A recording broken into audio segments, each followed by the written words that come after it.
आज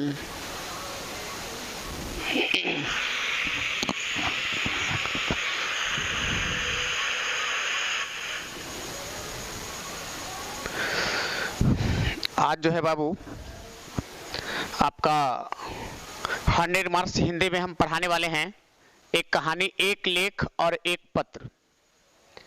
100 मार्क्स हिंदी में जो है आपको हम पहले जो है 4 कहानी पढ़ा चुके हैं। सबसे पहला हमने आपको पढ़ाया था जूठन, दूसरा हमने पढ़ाया था अर्धनारीश्वर, और तीसरा हमने पढ़ाया था सिपाही की माँ, और चौथा हमने पढ़ाया था बातचीत, और पांचवा आज हम आपको पढ़ा रहे हैं एक लेख और एक पत्र। इसके लेखक हैं भगत सिंह, और आज हम इस कहानी को बाबू आगे बढ़ाएंगे। और आप सारे बच्चे जानते हैं भगत सिंह एक क्रांतिकारी पुरुष रहे हैं, और आज आपका 14 अगस्त है और कल 15 अगस्त है, ठीक है। तो आज ऐसे वक्त पर आपका कहानी ये हम सुना रहे हैं।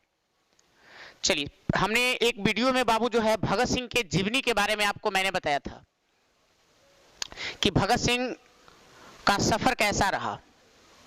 वो एक क्रांतिकारी, बहुत ही साहसी क्रांतिकारी हुए, और अंत में जो है उनका फांसी पर लटका दिया गया। तो उनका बचपन से लेकर के और शहीद होने तक का जो सफर था वो कैसे कैसे गुजरा, कैसे कैसे वो जो है कि अपना गुट तैयार किए देश को आज़ादी कराने के लिए, ये सारे चर्चा हमने किए थे। और आज जो हम पढ़ाने वाले हैं बाबू एक कहानी, एक लेख और एक पत्र। चलिए सारे बच्चे फटाफट आइए, लेट नहीं करिए, क्योंकि 2-4-5 मिनट हम ही से लेट हो गया है, ठीक है। सारे बच्चे टाइम से आइए। अब हम चलते हैं इस कहानी की ओर, समय ज़्यादा आपका हम नहीं लेंगे।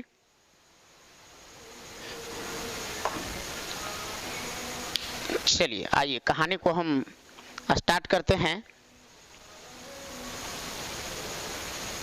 एक लेख और एक पत्र।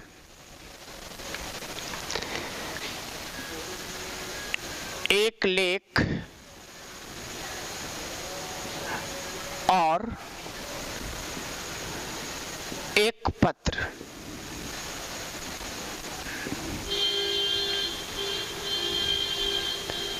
एक लेख और एक पत्र। इसके लेखक हैं हमारे क्रांतिकारी शहीद भगत सिंह।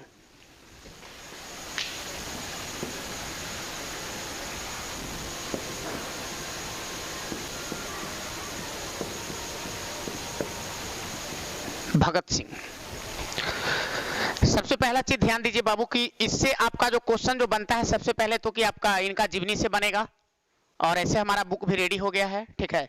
इनका जीवनी से आपका जरूर बनेगा कि भगत सिंह का जो है कब इनका जन्म हुआ था और कब जो है शहीद हो गए। ये सारा चीज आपको जो है कि ऑब्जेक्टिव में पूछा जाएगा। ये जो है बाबू एक गीत भी लिखे थे, वो भी आपको हम पढ़ के सुनाएंगे। इस कहानी में से पहले आपको पढ़ना है। इसमें 2 सेक्शन है, 2 भाग हैं। एक लेख और एक पत्र में इसमें 2 भाग पढ़ना है। पहला भाग में हमें पढ़ना है विद्यार्थी और राजनीति, और दूसरा भाग में हमें पढ़ना है सुखदेव के नाम पत्र। हम दोनों सेक्शन को पढ़ेंगे। सबसे पहले जो है हमारा पहला सेक्शन में आता है बाबू विद्यार्थी और राजनीति।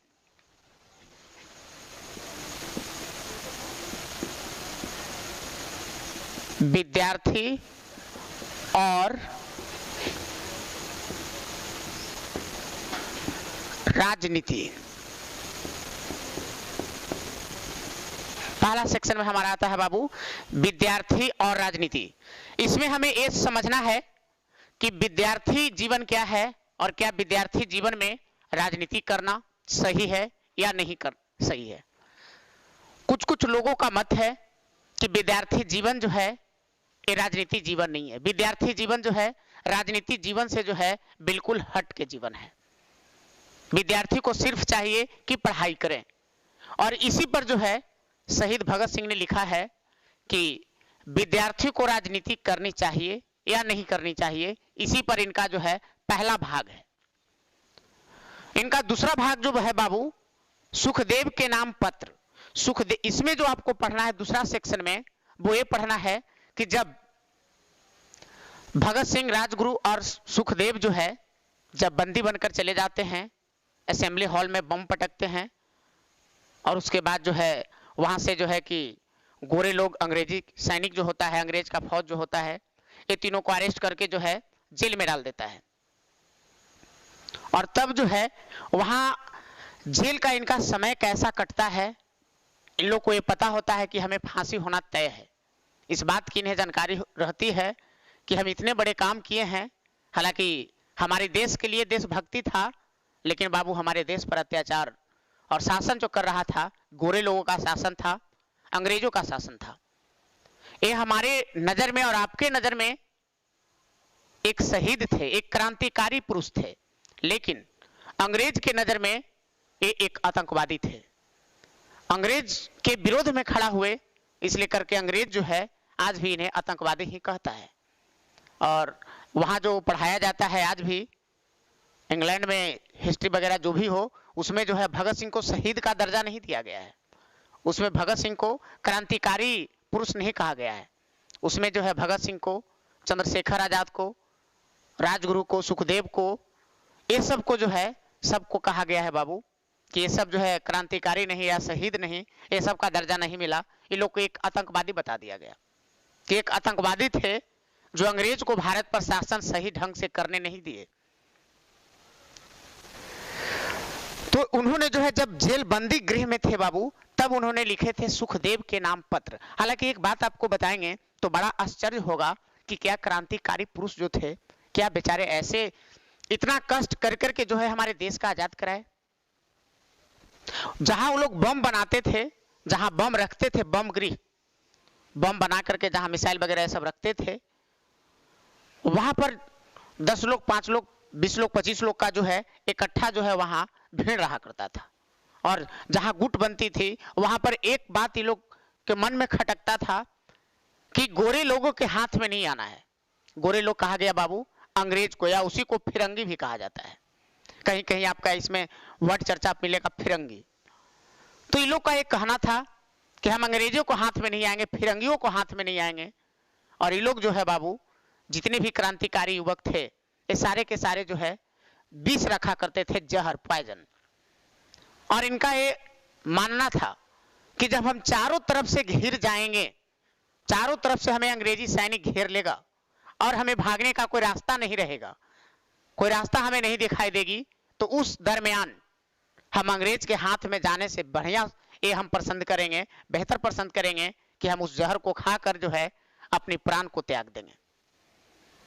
ये लोग क्रांतिकारी को ये कहना था कि हम अंग्रेजी सैनिक के हाथ में नहीं जाएंगे, मरना पसंद करेंगे, पर उसके हाथ में हम नहीं जाएंगे। लेकिन इसमें से ही कुछ ऐसे क्रांतिकारी थे जैसे चंद्रशेखर आजाद। चंद्रशेखर आजाद एक बार अंग्रेजी सैनिक के हाथ में लग गए थे, और उस समय इनकी उम्र जो है कि बहुत कम थी, नाबालिग अवस्था में थे, 15 बरस का लगभग उम्र था। और उसी में जो है चंद्रशेखर आजाद को जो है अंग्रेजी सैनिक जो है अरेस्ट कर लेता है, और वहां दरमियान इनको जो है कि पिटाई करता है। तब उस समय ही जो है चंद्रशेखर आजाद जो है संकल्प ले लिए थे कि अब दोबारा हमें अंग्रेजी सैनिक अरेस्ट नहीं कर पाएगा, और वो हमेशा एक गोली बचा कर रखते थे। कभी भी अंग्रेजी सैनिक से मुठभेड़ होता था तो जितनी भी उनके पास गोली रहता था, उसमें से एक गोली को जो है साइड करके रखते थे। जैसे 10 गो गोली है तो 10 गोली में एक गोली को अलग रखते थे, और 9 गोली जो है अंग्रेजी फौजी पर चला देते थे। यदि बचने का चांस रहा तो वहां से बच निकले, और यदि इन्हें लगता था कि अब घेराने पर हैं, इनका मन में ऐसा बैठा हुआ था कि यदि घेराने पर रहेंगे, वहां से हमें भागने का कोई रास्ता नहीं दिखाई देगा, तब जो है वो एक गोली बचा हुआ वो अपना जो है भेजा में उतार देंगे। चंद्रशेखर आजाद का कहना था कि अपने हाथों से मरना पसंद करेंगे, लेकिन अंग्रेजी सैनिक जो है फिरंगियों के हाथे जो है हम मरना पसंद नहीं करेंगे, फिरंगियों के हाथ में जाकर हम तड़पना पसंद नहीं करेंगे। जब ये जेल बंदी गृह में भगत सिंह थे, सुखदेव थे, राजगुरु थे, तो इन लोगों को मन में बहुत सारी बातें आती थी, और आज रियलाइज भी आप कर सकते हैं कि कोई भी आदमी को यदि फांसी पड़ना हो तो उसके बारे में कैसे कैसे बात उत्पन्न होंगे, तो इनके भी मन में बाबू तरह तरह के बातें उत्पन्न होती थी। और ऐसे भी भगत सिंह, सुखदेव व राजगुरु को जो है एक रूम में नहीं रखा जाता था, अलग अलग, और यहां तक कि तीनों को एक साथ मिलने भी नहीं दिया जाता था, क्योंकि अंग्रेज को यह भी डर था कि ये जेल में भी है और ये तीन मिल जाएगा तो जेल से भी जो है ये लोग क्रांतिकारी चालू कर देगा, वहां से भी लोग जो है कि क्रांति का जो है युद्ध छेड़ देगा, जेल से भी। इसलिए करके इनको जो है ये तीनों को जो है अलग सेल में रखा जाता था, पर्सनल, सिंगल। वहां से जो है ये पहले जो है लेटर लिखते हैं सुखदेव, और उसके बाद जो है लेटर लिखते हैं भगत सिंह, उनके लेटर का जवाब देते हैं। पहला पत्र जो है सुखदेव लिखते हैं। सुखदेव को जेल में जाने से पहले वो जो है अपने आप को मृत्यु देना यानी आत्महत्या करना जो है वो अपने आप को कायरता समझते थे। और भगत सिंह जेल में जाने से पहले एक फिरंगी अंग्रेज से जो है इतना जो है कि शोषित हो चुके थे, इतना तंग आ चुके थे, इनका हृदय पर इतना उसका गहरा छाप था कि कभी कभी इनकी मन में आत्महत्या करने की भी बात आती थी। कभी कभी ये मन में सोचते थे कि इतनी क्रूर हमारे सामने जो है क्रूरता से हमारी जनता को, हमारी समाज को जो है कि विध्वंस कर रहा है अंग्रेजी सैनिक।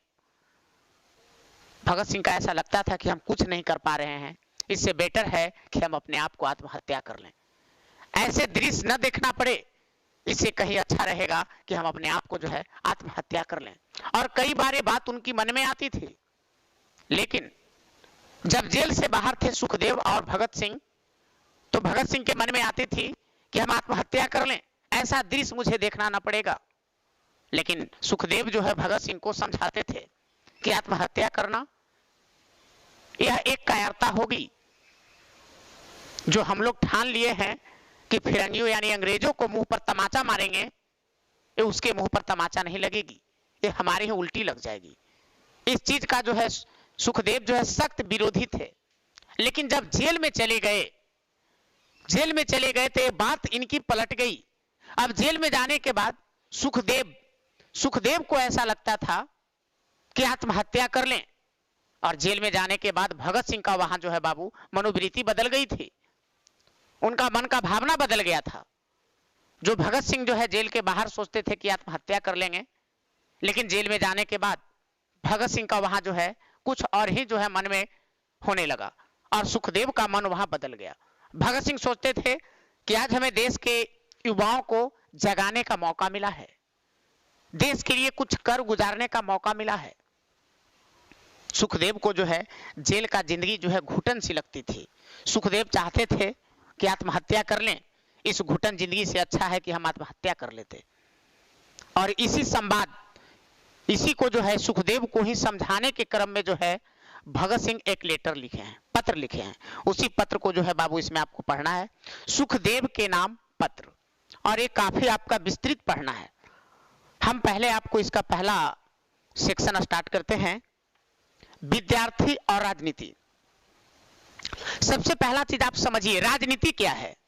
जब तक कि आप राजनीति के बारे में नहीं समझेंगे तब तक जो है बाबू आपको ये समझ में नहीं आएगी। एक बात आप ध्यान दीजिएगा, आज इसमें राजनीति से रिलेटेड है।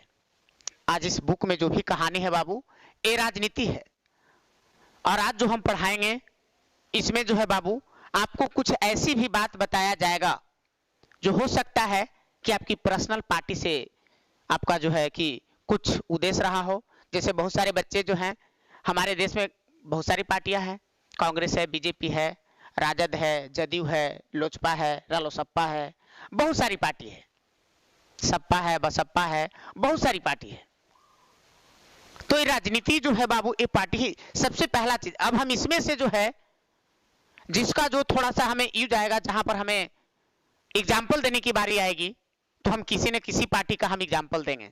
तो कोई बच्चे जो है किसी पर्सनल पार्टी का यदि आप सपोर्टर हैं तो आप बाबू ऐसा नहीं है कि आप बुरा लीजिएगा, बुरा नहीं मानेंगे आप, क्योंकि आपका इस सिलेबस में पढ़ना है। मैं अपना मन से मन गढ़ंत बातें कुछ नहीं करूंगा। मैं राजनीतिक काम, हम एक टीचर हैं, और यही तो यहाँ पढ़ना है। इसमें यह भी पढ़ना है कि क्या टीचर और स्टूडेंट को राजनीति करना चाहिए या नहीं करनी चाहिए। यदि स्टूडेंट और टीचर ये दोनों मिलकर एक साथ राजनीति करे तो हमारा समाज का कल्पना कैसा किया जाएगा, हमारा समाज जो है कैसा होगा, यही पढ़ना है बाबू। यानी ये समझ लीजिए कि शिक्षित लोगों का राजनीति के बारे में हमें इसमें पढ़ना है। क्योंकि टीचर जो है बाबू, ये छात्र को जो है, विद्यार्थी को जो है, ये रास्ता दिखाता है, मार्गदर्शन करता है कि अच्छे रास्ते हैं, ये बुरे रास्ते हैं। और टीचर यथासंभव प्रयास करते हैं कि हमारे बच्चे, हमारे विद्यार्थी अच्छे रास्ते पर जाएं, अच्छे मुकाम को हासिल करें। वो कभी भी अपने विद्यार्थी को भटकना पसंद नहीं करते। तो यही इसमें पढ़ना है कि विद्यार्थी और राजनीति। सबसे पहले समझिए राजनीति का अर्थ, इसका डिफिनेशन आप समझिए। जो इसका डिफिनेशन पहले था और इसका डिफिनेशन अब का हो गया है। पहले डिफिनेशन जो है बाबू, चाणक्य का डिफिनेशन कहता था। चाणक्य जो है राजनीति पर बहुत बड़े राजनीतिक चाणक्य थे। चाणक्य ये बताए थे कि अनीति मार्ग से नीति मार्ग की ओर रास्ता जो दिखाता है, अनीति मार्ग से नीति मार्ग का रास्ता दिखाने वाला व्यक्ति को कहा जाता है राजा। और रास्ता दिखाने के क्रम में जिस नीति का प्रयोग किया गया उसी को कहा गया राजनीति। ये चाणक्य का कहना था कि अनीति से नीति यानी अच्छाई से बुराई, बुराई से अच्छाई। यानी आप ये समझ लीजिए, अनीति कहने का मतलब आप बुराई समझ लीजिए। यानी बुराई से अच्छाई की ओर जो रास्ता दिखाता है, वो रास्ता दिखाने वाले को कहा गया राजा। और वो रास्ता दिखाने के क्रम में जिस नीति का प्रयोग किया जाता है उसी को कहा जाता है राजनीति। ये चाणक्य का कहना था। चाणक्य ने जो है अपने अनुसार जो है ये राजनीति का परिभाषित किए। लेकिन हमारे अनुसार ये कहता है बाबू, राजनीति को यदि हम आज की राजनीति को देखें तो आज का राजनीति जो है बाबू, ये राजनीति दो वर्ड से बना है। पहला दो शब्द, पहला एक राज और दूसरा आपका नीति। राज का मतलब हो गया शासन और नीति का मतलब आप समझ लीजिए नियम या रूल। यानी शासन करने का नियम या शासन करने की नीति को ही कहा जाता है राजनीति। यानी हम अपने तरीके से इसका हमने डिफाइन किया आज के अनुसार। आज जो हमारी समाज में जो राजनीति, हमारे देश में, हमारे राज्य में जो राजनीति चल रहा है, उसका हम डिफिनेशन आज के अनुसार ये दें कि राजनीति दो शब्द, राज और नीति। राज का मतलब हो गया शासन और नीति का मतलब आप समझिए नियम या नीति। यानी शासन करने की नीति को राजनीति कहा जाता है। अब शासन करने का नीति कैसी है, किसी की अच्छी नीति है तो किसी के दूसरे टाइप की नीति है। हमारे देश में राजनीति कई तरह से किए जाते हैं। बहुत सारी पार्टियां राजनीति करता है, जातिगत राजनीति करता है। फलना पार्टी तक फलना जात का है, चिल्ला पार्टी तक फलना जात का है। बहुत सारी पार्टियां कम्युनलिज्म करता है, यानी धर्म पर करता है राजनीति। हम भाई कहता कि हम हिंदू के हैं, हम कहता कि भाई हम मुस्लिम का है। यानी हमारे देश में जो राजनीति होता है ये अलग अलग राजनीति हो रहा है। कुछ पार्टियां विशेष जात को लेकर के चलता है, कुछ पार्टियां धर्म को लेकर के चलता है, धर्म विशेष को लेकर के चलता है। तो ये सब की नीति है। जो जातिगत लेकर के चलता है उसकी नीति हो गई कि जाति को पकड़ के रखो तब हमारी शासन आएगी, सत्ता आएगी। पर कुछ पार्टी का मानना है कि नहीं, ये जाति से काम नहीं चलेगा। धर्म को पकड़ो कि हम हिंदू हैं, तुम मुस्लिम हो, तुम सिख हो, तुम ईसाई हो। धर्म को पकड़ो और धर्म से राजनीति करो। कुछ पार्टी का ये मत है। तो कुछ सभी पार्टी का अपना अपना नीति है। लेकिन भगत सिंह ने कहा कि विद्यार्थी और राजनीति कहते हैं। अब हम चलते हैं बाबू, जो भगत सिंह जो है इस पर लिखे हैं, ये हमने आपको राजनीति का, ये आपको चाणक्य द्वारा दिया गया परिभाषा था और ये हमने अभी आपको इसको जो है बाबू दो वर्ग में इसको हमने बांट करके जो है अभी इसका हम आपको अर्थ समझाए। भगत सिंह कहते हैं कि जिस समय हमारे देश में अंग्रेजों का शासन था उस समय जो है बहुत जोरों से ये प्रचलन चल रहा था कि विद्यार्थी को राजनीति नहीं करनी चाहिए, पॉलिटिक्स नहीं करनी चाहिए। विद्यार्थी को जो है सिर्फ पढ़ाई करनी चाहिए, विद्यार्थी को राजनीति में नहीं उतरनी चाहिए। जो विद्यार्थी राजनीति में उतर जाता है, जो विद्यार्थी पॉलिटिक्स करने लगता है, या जो शिक्षक, जो टीचर पॉलिटिक्स करने लगता है, वो अपने रास्ते से भटक जाता है। इसलिए उन्होंने जो है कि उस समय का यह प्रथा रहा, एक काफी जोरों से चल रहा था। अंग्रेज ये चाहता था कि यदि शिक्षित लोग राजनीति करने लगेगा तो फिर जो है कि यहां से हमारी जड़ कबार देगा, हमारे यहां से शासन जो चल रहा है उसको अंत कर देगा। इसलिए करके वो अंग्रेज चाहता था कि यदि शिक्षित हो गया और शिक्षित लोग यदि राजनीति करने लगेगा तो हमारी सारी चतुराई को समझ जाएगा, हमारी सारी शोषण के नीति को समझ जाएगा और विरोध करने लगेगा। और जब सब के सब विरोध करने लगेगा तो फिर यहां से हमारी पांव को उखाड़ फेंकेगा, फिर हम यहां शासन नहीं कर पाएंगे। तो उस समय काफी जोरों से था कि विद्यार्थी राजनीति नहीं कर सकता है, शिक्षक राजनीति नहीं कर सकता है, यदि राजनीति करता है तो अपने मार्ग से जो है भटक गया है। और खास करके मैं बात करूं, उस समय स्कूल कॉलेजों के नाम एक सर्कुलर या परिपत्र भेजता था। मान लिया जाए कि आपको किसी कॉलेज में एडमिशन लेना है तो आपको पहले ही उस पर हस्ताक्षर करवा दिया जाता था कि यदि तुम कॉलेज में पढ़ना चाहते हो तो तुम पहले उस पर जो है कि हस्ताक्षर करो कि पढ़ के तुम राजनीति नहीं करोगे, पढ़ लिख कर तुम राजनीति नहीं करोगे।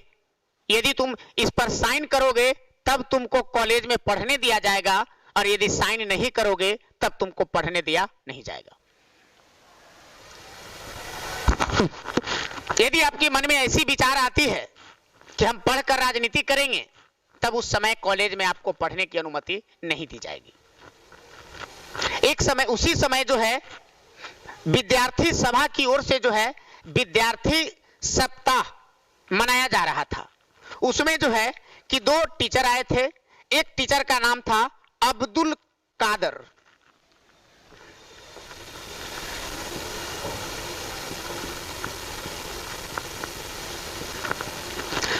दो टीचर थे, एक का नाम था बाबू अब्दुल कादर और दूसरे टीचर का नाम था ईश्वर चंद्र नंदा। ईश्वर चंद्र नंदा। विद्यार्थी सप्ताह मनाया जा रहा था, और विद्यार्थी सप्ताह मनाया जा रहा था उसमें जो है बाबू एक टीचर थे और एक प्रोफेसर थे। ये अब्दुल कादर जो थे ये टीचर थे, और ईश्वर चंद्र नंदा जो थे ये प्रोफेसर थे। और ये भी जो है वहां पर जहां मनाया जा रहा था उसमें संबोधन में इन्होंने भी बोला था कि विद्यार्थी को राजनीति नहीं करनी चाहिए, शिक्षक को राजनीति नहीं करनी चाहिए। इन्होंने भी ये बात को काफी जोर दिया था। इनका यह भी मत था कि यदि कोई विद्यार्थी राजनीति करता है तो वो अपने रास्ते से भटक जाता है। विद्यार्थी को चाहिए कि वो जो है अपनी रास्ते पर चले। और ये सबसे ज्यादा पंजाब में, आज देखिए राजनीति में यदि कहा जाए तो पंजाब राजनीति में सबसे पिछड़ा है, बहुत पीछे है राजनीति में। पंजाब में उतनी राजनीति नहीं होती। खास करके मैं बात करूं तो बिहार की मैं बात करूं तो बिहार में बच्चे बच्चे में राजनीति जो है बाबू घुसा हुआ है, बिहारी बच्चे में। पंजाब, ये भगत सिंह कहते हैं, पंजाब के ही रहने वाले थे भगत सिंह, ये कहते हैं कि पंजाब जो है राजनीति में बहुत पिछड़ा हुआ है। तो कहते हैं कि क्या देश की आजादी में पंजाब का कोई योगदान नहीं था, इसका कोई भूमिका नहीं थी। ये कहते हैं कि पंजाबी जो छात्र था, विद्यार्थी था, उससे पहले ही जो है कि कॉलेज में जाने से पहले ही जो है हस्ताक्षर करा लिया जाता था कि आप कॉलेज में पढ़ना चाहते हैं, तब आपको जो है राजनीति नहीं करना पड़ेगा, आप इसको पहले लिख कर हमें दीजिए कि आप पढ़कर राजनीति नहीं करेंगे। ये अंग्रेज का मानना था कि हिंदुस्तानी जिस दिन पढ़कर, हिंदुस्तानी नागरिक जिस दिन पढ़ लिख कर चतुर हो जाएगा तो फिर हमें शासन करने नहीं दिया जाएगा। और आज भी मैं बताऊं बाबू, जितने भी राजनीति दल है आज आपके सामने उदाहरण है, इसे कहने की कोई जरूरत नहीं है। आज अंग्रेज का भी नियम जो है आज लागू है। आज समझिए 6 महीना से एजुकेशन बंद है, 6 महीना से, यानी आप समझिए पूरी मार्च, अप्रैल, मई, जून, जुलाई, अगस्त, सितंबर, यानी अगस्त से चल रहा है, 6 महीना से ये छठा महीना है, पूरी की पूरी एजुकेशन बंद कर दिया गया है। और इस पर कभी भी कोई राजनीतिक दल थोड़ा सा भी इस पर चर्चा भी नहीं करता कि कब तक बंद रहेगा, कब खुलेगा या क्या होगा, कुछ भी इस पर जो है, चाहे सत्ता में, हालांकि ज्यादा से ज्यादा इसका श्रेय लेना चाहिए था जो अभी सत्ता में बैठा हुआ है, जो अभी सरकार चला रहा है। बिहार में जैसे नीतीश कुमार का है और भारत में जो आपका सेंट्रल में जो है बीजेपी का सरकार है, सबसे ज्यादा इसे कम से कम अटेम्प्ट लेना चाहिए था। लेकिन एक गवर्नमेंट भी यही चाहती है कि लोग शिक्षित हो जाएगा, पढ़ लिख जाएगा, सब पार्टी यही चाहती है, ऐसा नहीं कि यही दो को चाहता है, जितनी भी पार्टी है भारत में सब यही चाहता है कि पढ़ लिख जाएगा, जिस दिन आम पब्लिक शिक्षित हो गया उस दिन हमको वोट नहीं देगा। क्योंकि देखिए जितनी भी पार्टी है उसमें सब यही नजर आएगा कि आधा चोट्टा है, आधा मोरवादी टाइप का है, तो आधा नजर आएगा कि पढ़ा लिखल है ये ना है ठीक से। आप सभी पार्टी को आप देखेंगे तो आपको यही नजर आएगा, जितनी भी पार्टी को आप उठा करके देख लो। आज 6 महीना से आपका एजुकेशन बंद है। हालांकि बहुत बड़े बच्चे के लिए तो कोई बात नहीं, जो बच्चे 11th के हैं, 12th के हैं, कंपटीशन के हैं, वैसे बच्चे तो अपना रिकवर कर लेंगे, लेकिन मार खा जाएगा यहाँ छोटा छोटा बच्चा जो 1 में पढ़ता था, 2 में पढ़ता था। और इसका तो लगता है कि काज बड़ा बच्चा का शायद एक आध महीना में खोल भी दे, ये मैं कह नहीं रहा हूं, एक आध महीना में बड़ा बच्चा का एक आध 2 महीना में खोल भी दे, लेकिन छोटा बच्चा को 1 आध साल के बाद खोलेगा, ऐसा मुझे अनुमान लग रहा है।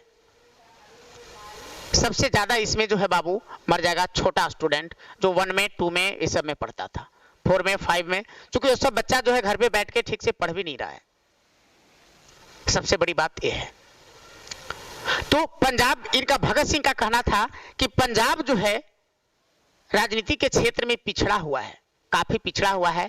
तो क्या पंजाब का राजनीति में कोई योगदान नहीं है, उसका कोई भूमिका नहीं था?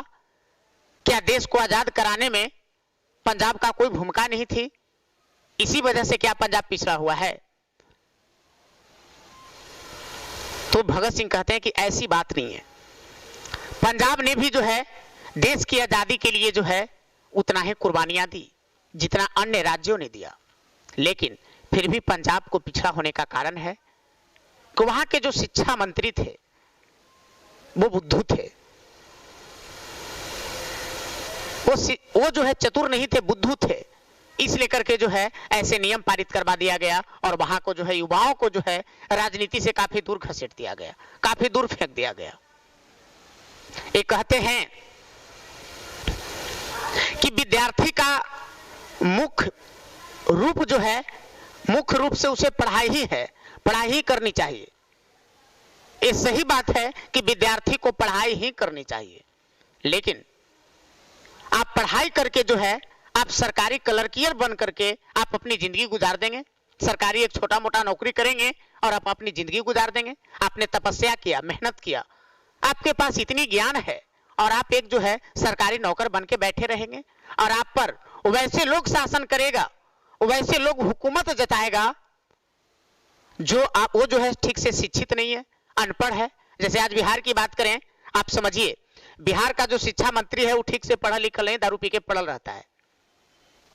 समझिए आप, ये जहानाबाद का ही है और उसे बना दिया गया शिक्षा मंत्री, और वह शिक्षा मंत्री अनपढ़ है जो कितना लोगों को कंट्रोल कर रहा है, जितना भी टीचर है, प्रोफेसर है, कॉलेज का, स्कूल का, इस सब को लीड कर रहा है। ये भगत सिंह का कहना था कि क्या आप यही चाहते हैं कि आप इतने पढ़ाई पढ़ें और आप जो है कि एक अनपढ़ आदमी के निर्देश में आप काम करेंगे? आज तत्काल जो आज बिहार में जो स्थिति है आपको यही नजर आएगा कि बिहार का शिक्षा मंत्री पढ़ा लिखा नहीं है, लेकिन उसे बना दिया गया शिक्षा मंत्री और उससे कई गुना ज्यादा पढ़ा लिखा आदमी, पढ़ा लिखा जो टीचर है आज उसी के अंडर में काम कर रहा है।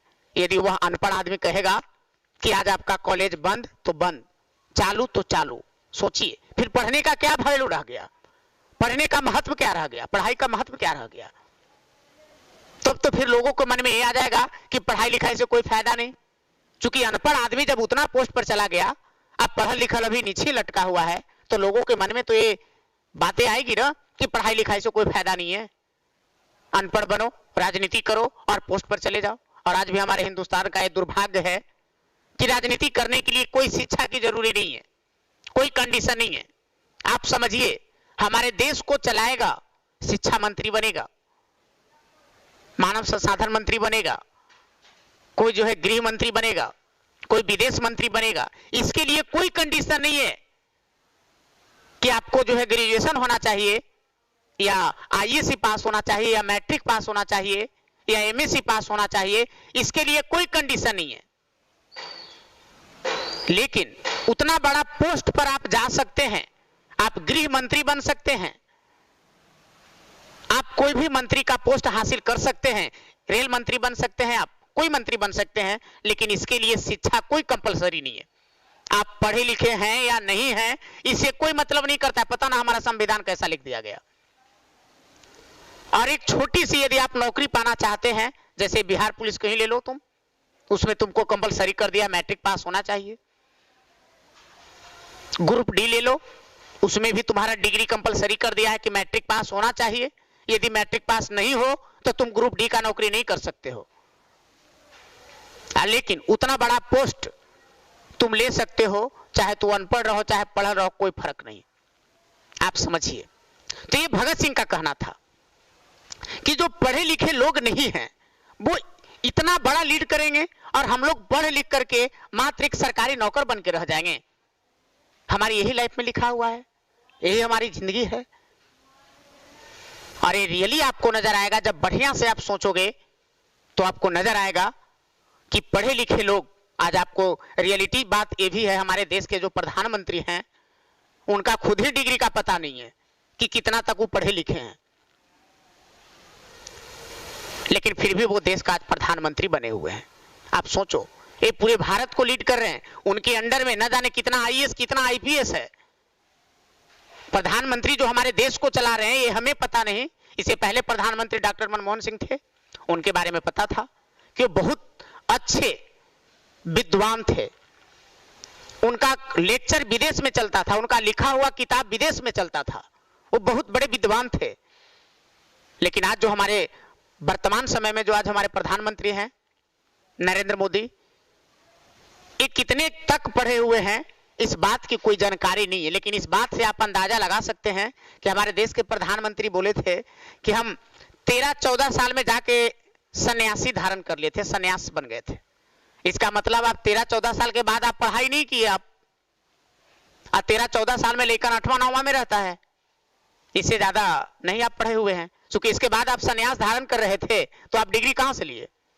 सबसे बड़ी यहाँ प्रश्न आती है। तो इस बात का आपको अंतर भी नजर आ रहा है कि पढ़े लिखे क्या होता है और जो कम पढ़े लिखे होते हैं उनको पोस्ट पर चढ़ा दिया जाए तो क्या होता है।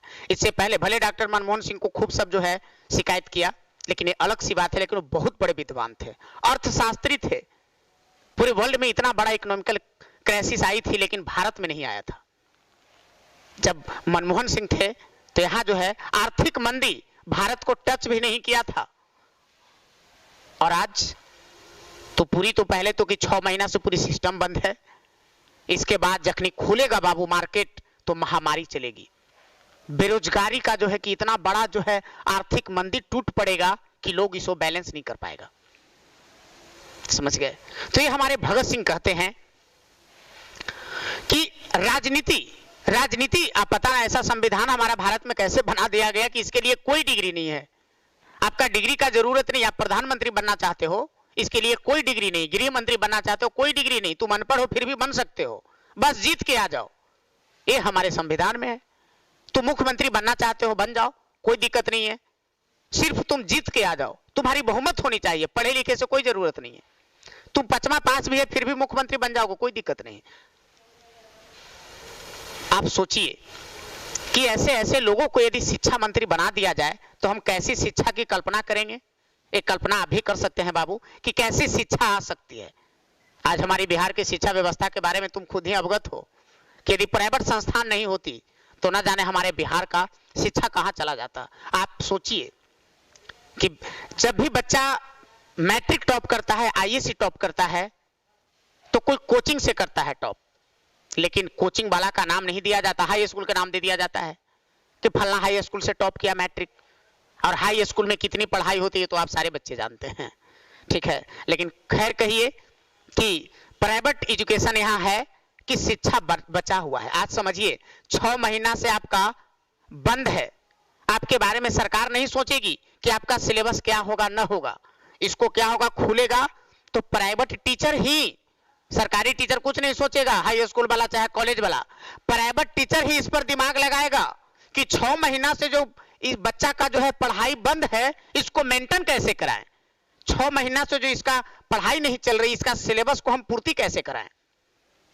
ये दिमाग पर प्रेशर प्राइवेट टीचर को आएगा, सरकारी टीचर को, कॉलेज वाले को, स्कूल वाले को कभी नहीं आएगा, क्योंकि हमारी शिक्षा व्यवस्था अच्छी नहीं है।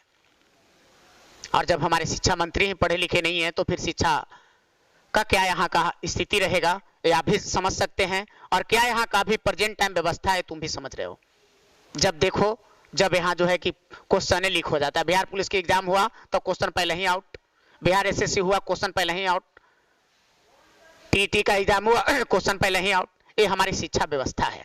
भगत सिंह कहते थे कि विद्यार्थी को ये चाहिए कि राजनीति न करें, विद्यार्थी को लाइफ में उसे संघर्ष करनी चाहिए अपने कैरियर की ओर, भविष्य की ओर, लेकिन ये भी नहीं चाहिए कि पढ़ लिख कर तुम जो हो कि मात्र एक जो है तुम सरकारी एक नौकर बन के रह जाओ। यहां सरकारी जो क्लर्क का जो यहां चर्चा है, क्लर्क यानी चपरासी का चर्चा, यहां जो सरकारी नौकर का जो चर्चा यहां बुक में किया हुआ है बाबू, यहां कहने का मतलब है कि आप ऐसा ना हो कि इतना पढ़ लिख जाओ, एक सरकारी जो है नौकरी करके आप बस अपने आप को बैठ जाओ।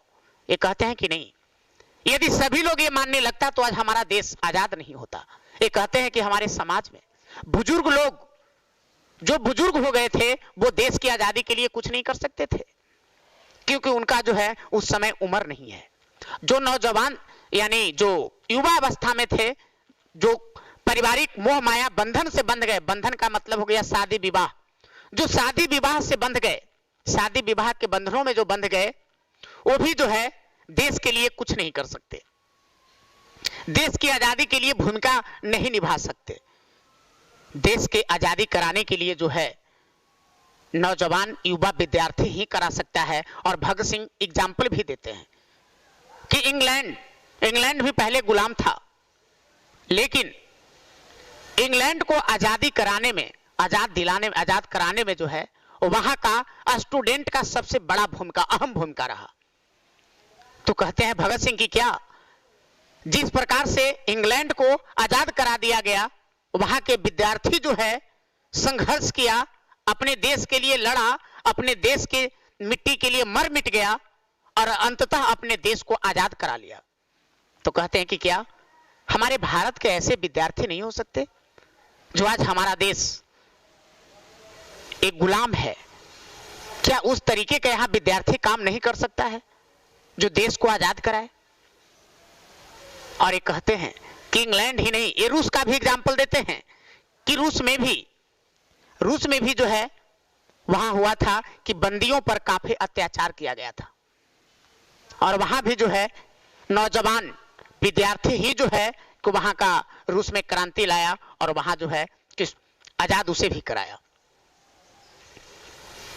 ये कहते हैं कि हमारे देश में नौजवान विद्यार्थी बहुत कुछ कर सकता है। विद्यार्थी को चाहिए कि आप सब्जेक्ट वाइज भी आप जानकारी लें, कैरियर के बारे में भी आप जानकारी लें, और समय आए उस पर आप राजनीति में भी दिलचस्पी लें, राजनीति में भी आप कुछ योगदान दें।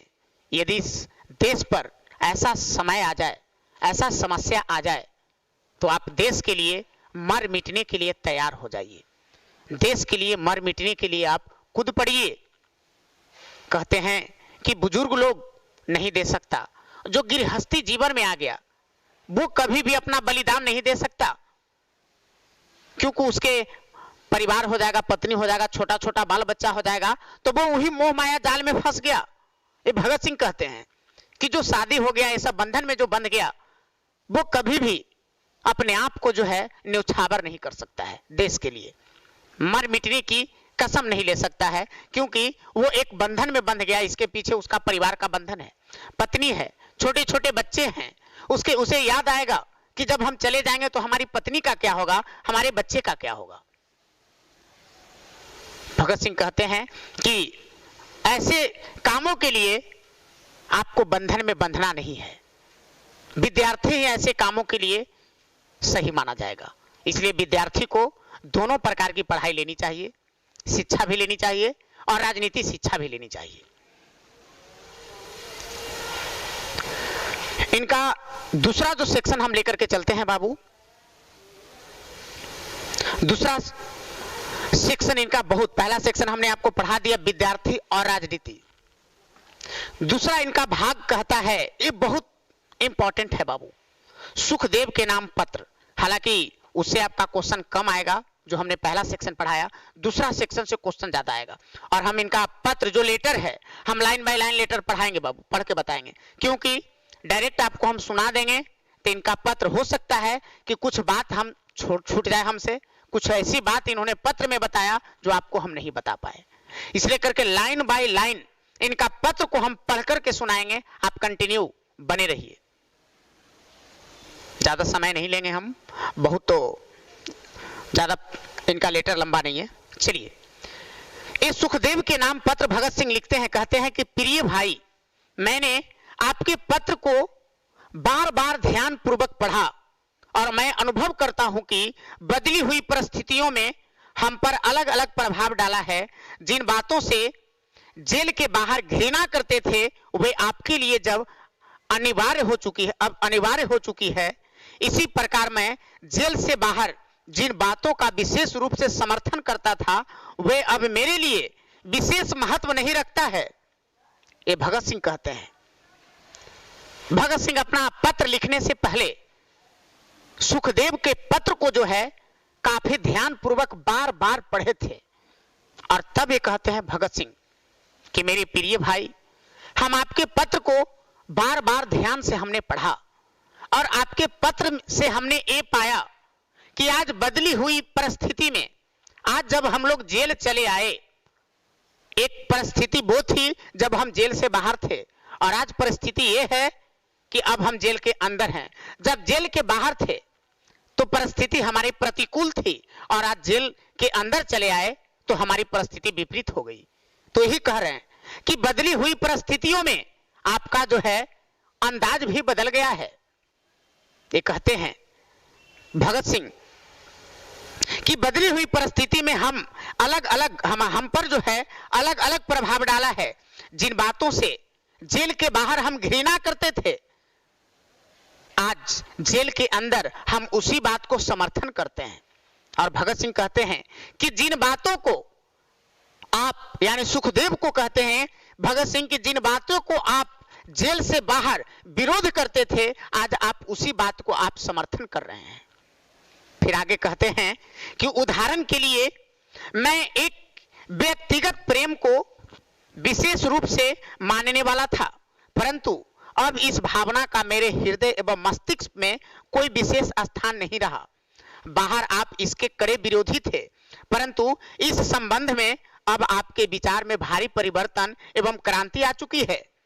आप इसे मानव जीवन का एक अत्यंत आवश्यक एवं अनिवार्य अंग अनुभव करते हैं और सहानुभूति से आपको एक प्रकार का आनंद भी प्राप्त हुआ है। ये कहते हैं भगत सिंह सुखदेव को कि जब हम जेल से बाहर थे तो हमारे विचार कुछ और थे और अब हम जेल के अंदर आ गए हैं तो हमारे विचार अब बदल गए हैं। भगत सिंह, अभी हमने पहले ही बताया था कि भगत सिंह जब जेल के बाहर थे तो वो आत्महत्या करना चाहते थे। बार बार उनकी मन में ये बातें आती थी कि ये फिरंगियों को शोषण सहने से बढ़िया है, इसका अत्याचार सहने से बढ़िया है जो हमारी समाज पर, हमारे देश पर, हमारे देश के नागरिक पर जो शोषण कर रहा है, यहाँ की माताएं, बहनें, बेटी, बहू, ये सब पर जो अत्याचार कर रहा है अंग्रेज, इसको अपनी आंखों से देखने से बढ़िया है कि हम आत्महत्या कर लें। कम से कम हम मर जाएंगे तो ये दृश्य मुझे देखना नहीं पड़ेगा। ये भगत सिंह इसी बात को सोचकर ये जेल में जब नहीं गए थे, बम नहीं पटके थे, तब ये जो है इसी बात को बार बार सोचकर वो आत्महत्या करना चाहते थे। लेकिन सुखदेव इस बात को कड़ा विरोध करते थे कि नहीं, हमें जो है अंग्रेजों को करारा जवाब देना है, कड़क से जवाब देना है, मुंहतोड़ जवाब देना है। हम उससे टूटेंगे नहीं, उसके अत्याचार से हम टूटेंगे नहीं। यदि हम उसके अत्याचार से टूटकर अपने आप को आत्महत्या कर लिए तो एक कायरता होगी, ये बहुत घृणापूर्वक कार्य होगी। ये सुखदेव इस बात को इनको समझाते थे। लेकिन जब जेल में चले गए तो भगत सिंह कहते हैं कि आप बहुत बड़े क्रांतिकारी हैं, लेकिन फिर भी अब हम दोनों का मन बदल गया है। भगत सिंह जेल से बाहर अपने आप को बारे में ज्यादा समझते थे, अपने आप से ज्यादा प्रेम करते थे। लेकिन जब जेल के अंदर चले गए तो इनका विचार बदल गया। जेल के अंदर गए तो वहां कैदियों का जो दुर्दशा देखे, स्थिति देखे, ये स्थिति देखकर भगत सिंह का रूह कांप गया। आज भी कैदी का जो है जेल में वही स्वागत होता है। हम जेल से आ चुके हैं, ठीक है, एक बार हम भी जेल चले गए थे और आज भी जेल में बाबू वही स्थिति है, ठीक है। जेल में मैं कोई गलत काम करके नहीं गया था, ठीक है। जेल में हम भी गए थे तो हमारे पास बच्चे आते थे पढ़ने के लिए और गर्ल्स भी आती थी। तो यही गांधी मैदान के पास जो है कुछ लफुआ लड़का था जो गर्ल्स को छेड़खानी वगैरह करता था, और एक दो बार समझाए, जब नहीं समझा तो उसी सबको मार उड़ के अच्छा खासा पिटाई उटाई किए, कस के जो है हाँ लड़ाई हो गया। और उसी क्रम में हम थोड़ा 5-6 दिन के लिए जेल चले गए। तो जेल का बाबू हम भी हवा खाए हुए हैं, ठीक है। आप विद्यार्थी हैं, भगवान न करे कि आप जेल का ऐसा हवा खाएं, ठीक है। क्योंकि ये रियल बता रहे हैं, अंदर का जो आपका कैदी का स्थिति देखने के लिए मिलेगा जो बाबू, आत्मा आपका जो है कांप जाएगा। अंदर जब आप जाइएगा तो आपको नजर आएगा कि बहुत ऐसे लोग भी जेल में आ गया जो बेचारा निर्दोष है, जिसका इसमें कोई योगदान नहीं, बेचारा को बरियरी फंसा दिया गया। और खाना तो वहां वही मिलेगी, आलू बैगन का सड़ा हुआ सब्जी मिलेगा, मोटा रोटी मिलेगा चोकर वाला, आलू बैगन का सब्जी, आलू ओढ़ने बैगन ओढ़ने और उसका झोर ओढ़ने चल जाएगा। इस तरीके का खाना आज भी जो है मौजूद है। तो भगत सिंह कहते हैं कि जेल में आने के बाद और जेल से पहले हम दोनों का विचार जो है अब बदल गया है। कहते हैं भगत सिंह, सुखदेव को कहते हैं भगत सिंह कि आपको याद होगा कि एक दिन मैंने आत्महत्या के विषय में आपसे चर्चा की थी। भगत सिंह कहते हैं सुखदेव को कि ये बात आपको याद होगा, स्मरण होगा कि एक दिन हम आत्महत्या के बारे में आपसे चर्चा किए थे, विचार किए थे। कहते हैं कि तब मैंने आपको बताया था कि कई परिस्थितियों में आत्महत्या उचित हो सकती है, परंतु आपने मेरे दृष्टिकोण का विरोध किया था। मुझे उस चर्चा का समय एवं स्थान भली भांति याद है। भगत सिंह कहते हैं कि जब हम आत्महत्या के विषय में आपसे चर्चा किया था और आपको मैंने बताया था कि कई परिस्थितियों में आत्महत्या उचित होता है। भगत सिंह जब सुखदेव को बताए कि कई परिस्थितियों में आत्महत्या करना ही अच्छा है, तो सुखदेव इस बात को कड़ा विरोध किए थे, अपने दृष्टिकोण बदल दिए थे।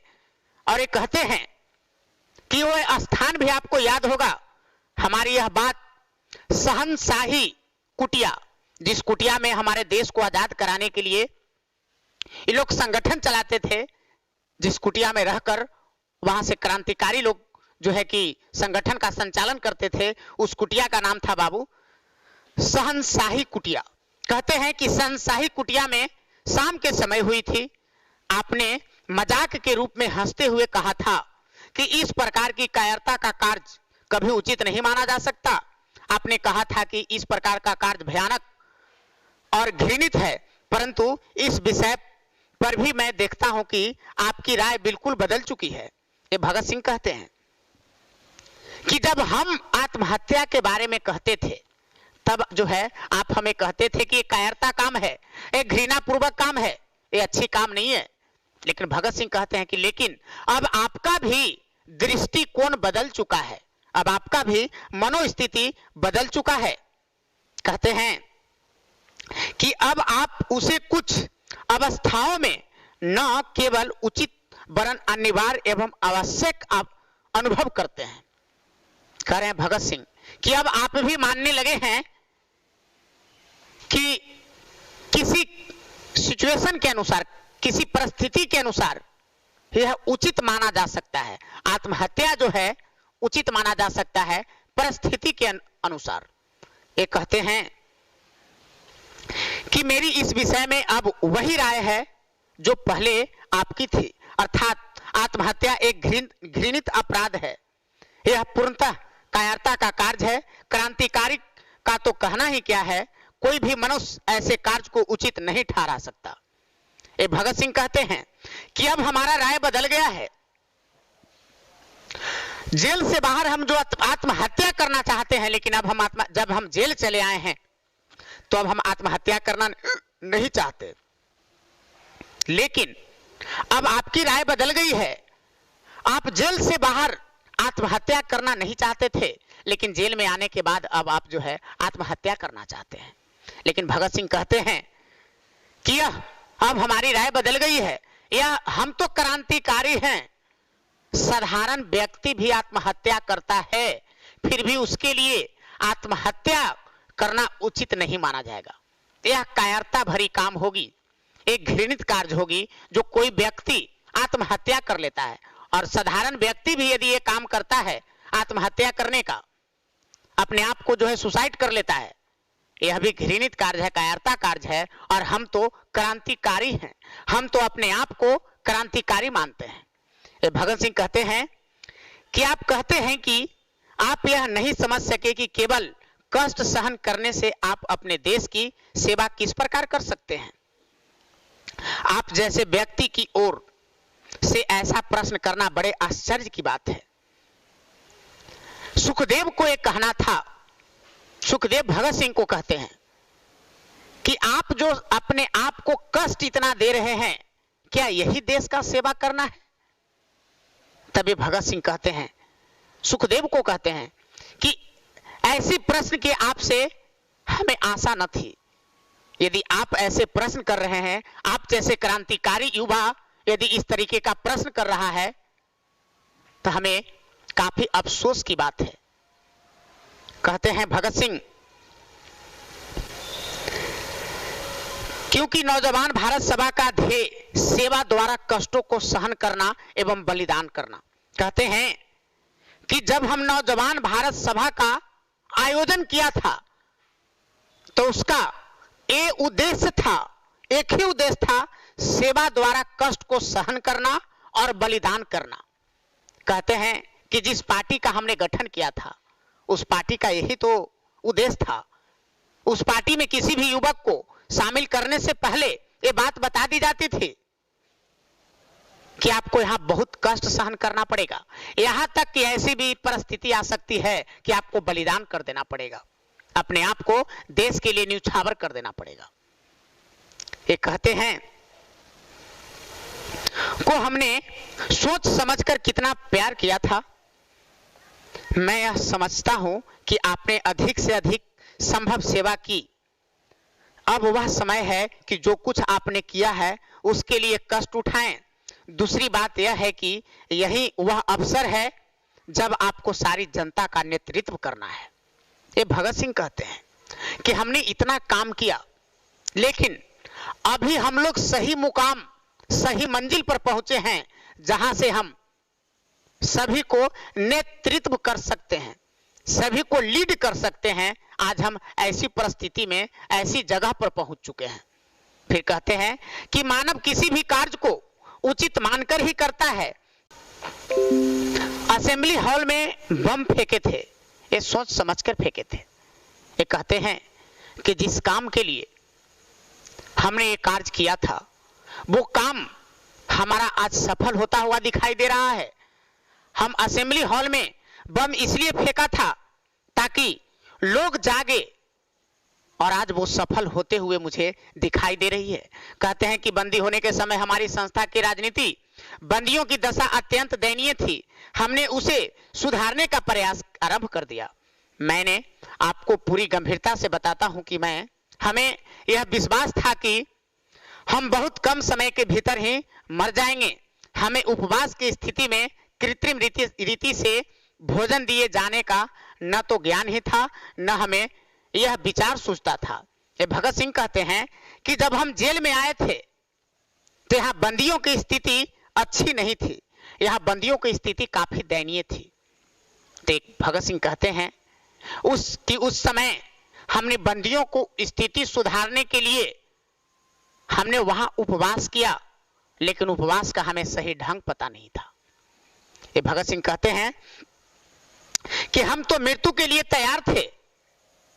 क्या आपका यह अभिप्राय है कि हम आत्महत्या करना चाहते थे?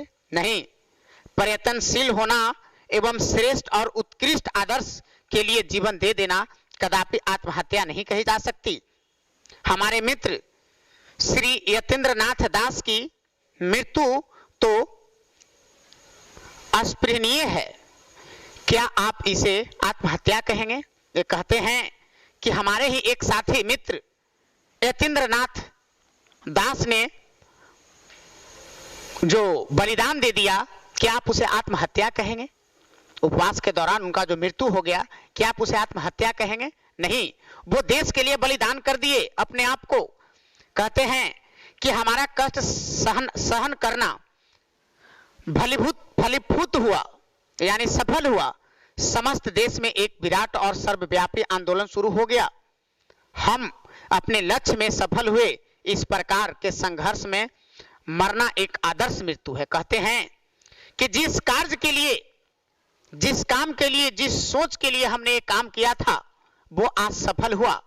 हमारी ये सोच थी कि सभी लोगों को देश के लिए जागरूक करना है, और यह काम आज मुझे सफल हुआ दिखाई देता है। कहते हैं कि आज यदि हम मृत्यु भी होंगे, आज हमें मृत्यु भी आएगी, तो यह मृत्यु आदर्श मृत्यु मानी जाएगी। कहते हैं कि इसके अतिरिक्त हम में से जिन लोगों को यह विश्वास है कि उनको मृत्यु दंड दिया जाएगा, उनका धैर्य पूर्वक उस दिन की प्रतीक्षा करनी चाहिए जब यह सजा सुनाई जाएगी और तत्पश्चात उन्हें फांसी दी जाएगी। कहते हैं कि इसके अतिरिक्त हमें से जो लोगों को विश्वास है कि उनको मृत्यु दंड हो ही जाएगा, फांसी होवे करेगा, उन्हें इस समय की प्रतीक्षा करनी चाहिए। कहते हैं कि यह मृत्यु भी सुंदर होगी, परंतु आत्महत्या करना केवल कुछ सुखों से बचने के लिए है। अपने जीवन को समाप्त कर देना तो कायरता है। मैं आपको बताना चाहता हूं कि विपत्तियां व्यक्ति को पूर्ण बनाने वाली होती है, और मैं और आप, वरन मैं कहूं कि हम में से किसी ने भी किंचित कष्ट सहन नहीं की। हमारे जीवन का यह भाग तो अभी आरंभ हुआ है। भगत सिंह कहते हैं सुखदेव को कि हम और आप में से अभी सहन क्या किया है, अभी तो ये कष्ट जो है आरंभ हुआ है। हम लोग का जो उद्देश्य था वो जो है अभी परिपूर्ण होने के मार्ग में है। ये कहते हैं कि आपको यह याद होगा कि अनेक बार इस विषय पर हमने बातचीत की है। रूसी साहित्य को प्रत्येक स्थान पर जो वास्तविकता मिलती है वह हमारे साहित्य में कदापि नहीं दिखाई देती। कहते हैं कि रूसी साहित्य में जो दिखाई पड़ता है क्रांतिकारी का, वो हमारे साहित्य में दिखाई नहीं देता।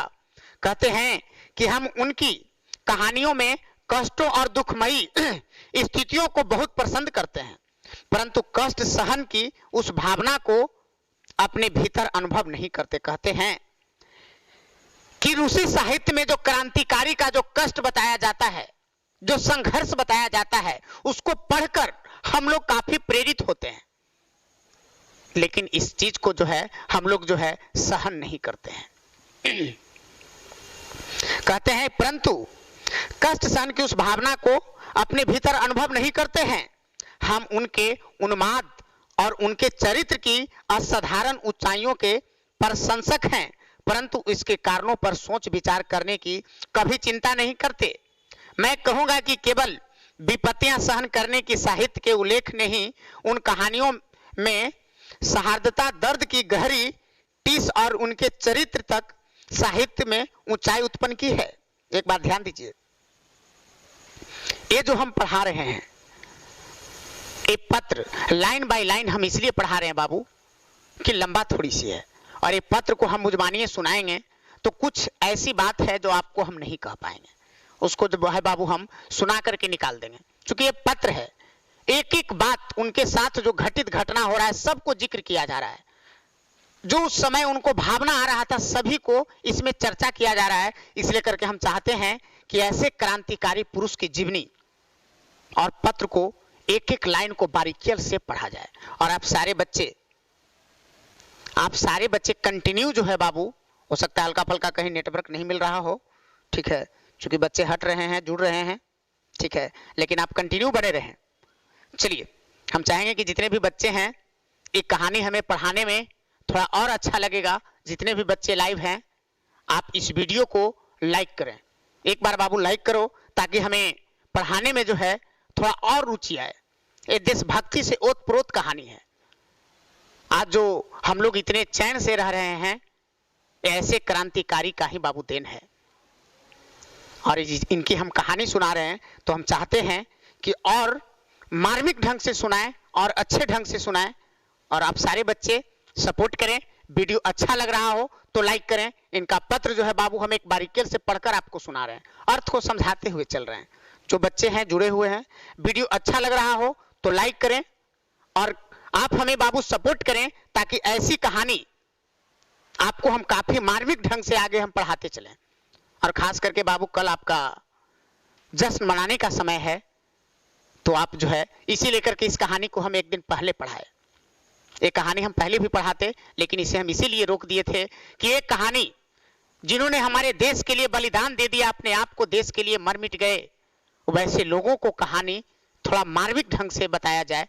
एक एक लाइन, एक एक बारीकियों को पढ़ाया जाए, एक एक बात को बताया जाए। और एक कहानी हमें बताने में बहुत अच्छा लगेगा, बहुत मन लगेगा जब आप सारे बच्चे हमें सपोर्ट करेंगे। और आपको भी सुनने में अच्छा लगेगा जब आप सारे बच्चे हमें सपोर्ट करेंगे। और अच्छा लग रहा हो वीडियो तो बाबू लाइक करिए। हम चाहते हैं कि ज्यादा से ज्यादा बच्चे लाइक करें, ताकि हमें भी अंदर से एक्सप्रेशन मिले कि नहीं बच्चे जो है अच्छे ढंग से समझ रहे हैं। चलिए, लाइक फटाफट करिए बाबू, ठीक है। आप संकोच में न रहें।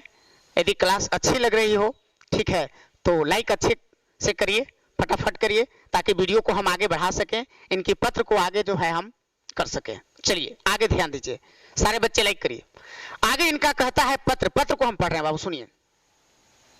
ये कहते हैं कि अपने भीतर अनुभव नहीं करते, हम उनके उन्माद एवं चरित्र की असाधारण ऊंचाइयों की प्रशंसा करते हैं, परंतु इसके कारणों पर सोच विचार करते कि कभी चिंता नहीं करते। मैं कहूंगा कि केवल विपत्तियों सहन करने के साहित्य के उल्लेख ने ही उन कहानियों के सहृदयता, दर्द की गहरी टिस और उनके चरित्र तथा साहित्य में ऊंचाई उत्पन्न की है। कहते हैं कि रूस में जो क्रांति आया, इसका सबसे बड़ा योगदान साहित्य का भी जाता है, साहित्य यानी लेखनी का भी जाता है। आपको मैंने बताया था, याद करिए कि बहुत सारे हमारे देश को आजाद कराने में अलग अलग तरह के सभी लोग भूमिका निभाए। कुछ लोग थे जो अपनी भाषण, अपनी बातों से लोगों को जगाने का प्रयास किया। कुछ लोग थे जो लाठी चलाकर अंग्रेजों को भगाए। कुछ लोग थे जो बाबू अपनी लेखनी के माध्यम से, अपनी कविता के माध्यम से, कहानी के माध्यम से जन जन तक पहुंचाने का काम किया। जो फिरंगी जो है, अंग्रेज जो है, हमारे देश पर जो है शोषण करता था, आम नागरिक को जो है क्षति पहुंचाता था। एक कविता के माध्यम से पहुंचाए लोगों को, कहानी के माध्यम से लोगों को बताए और लोगों को जगाने का काम किया। जिसको जो जैसा पड़ा वैसा सब जगाने का काम किया, जिसको जो अच्छा लगा, जिसको जैसा, जैसे कि आपको मैंने जब कहानी पढ़ा रहा था उसमें बहुत सारी महिलाएं का भी हमने जिक्र किया था। सुभद्रा कुमारी चौहान, सुमित्रा नंदन पंत, ऐसे ऐसे लेखिका हुए, ये सब महिलाएं थी। ये सब लाठी नहीं चला सकती थी, लेकिन इन लोग का कविता और कहानी ऐसा मार्मिक था, देशभक्ति से ओतप्रोत था कि वो कहानी को पढ़कर, कविता को पढ़कर लोग जाग जाता था और देश को आजाद कराने के लिए वो जो है बाबू चल पड़ता था, क्रांति के लिए चल पड़ता था। क्योंकि बहुत सारे लोगों को अंग्रेजी अत्याचारों का अनुभव था ही नहीं, बहुत सारे लोगों को ये ज्ञान था ही नहीं, बहुत सारे लोग इस बात को समझ ही नहीं रहे थे। आज भी बहुत सारे लोग से पूछ दोगे तो बढ़िया से बेचारे राजनीति के बारे में नहीं जानते हैं।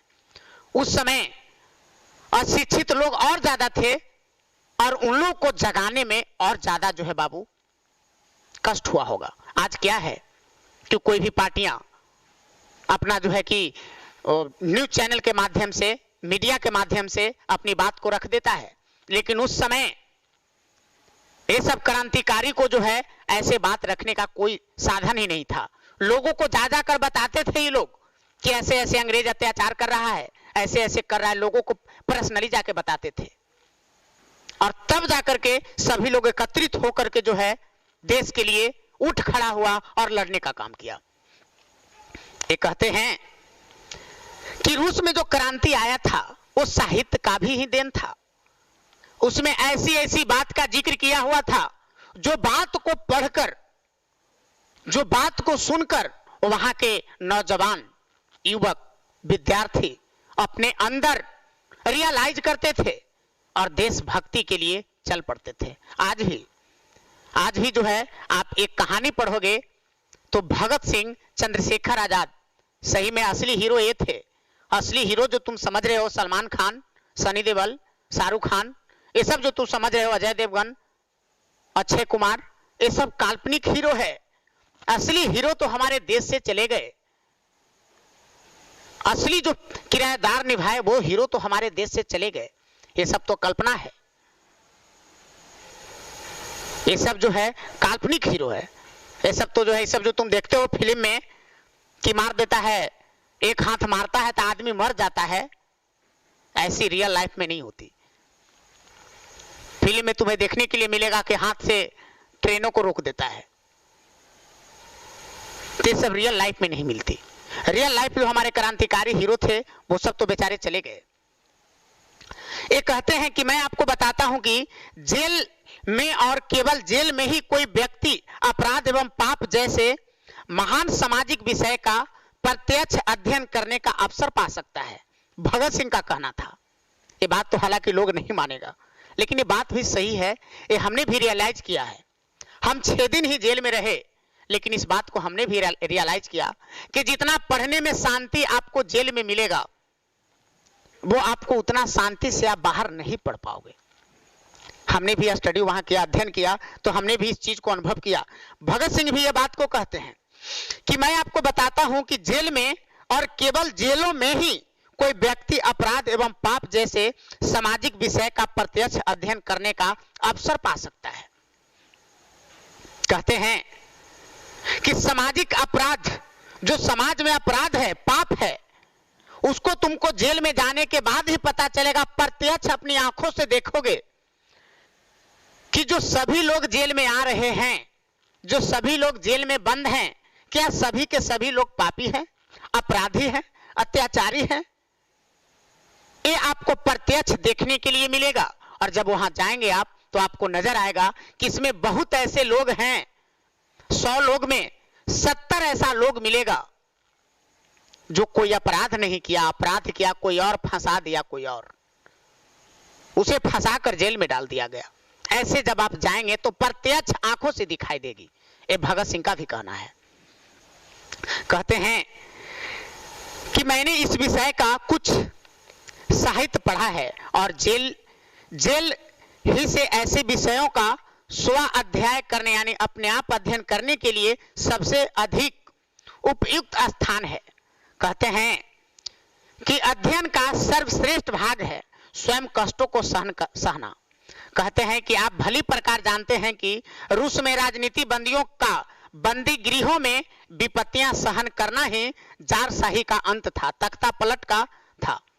पलटने के पश्चात उनके द्वारा जेलों के प्रबंध में क्रांति लाए जाने का सबसे बड़ा कारण था।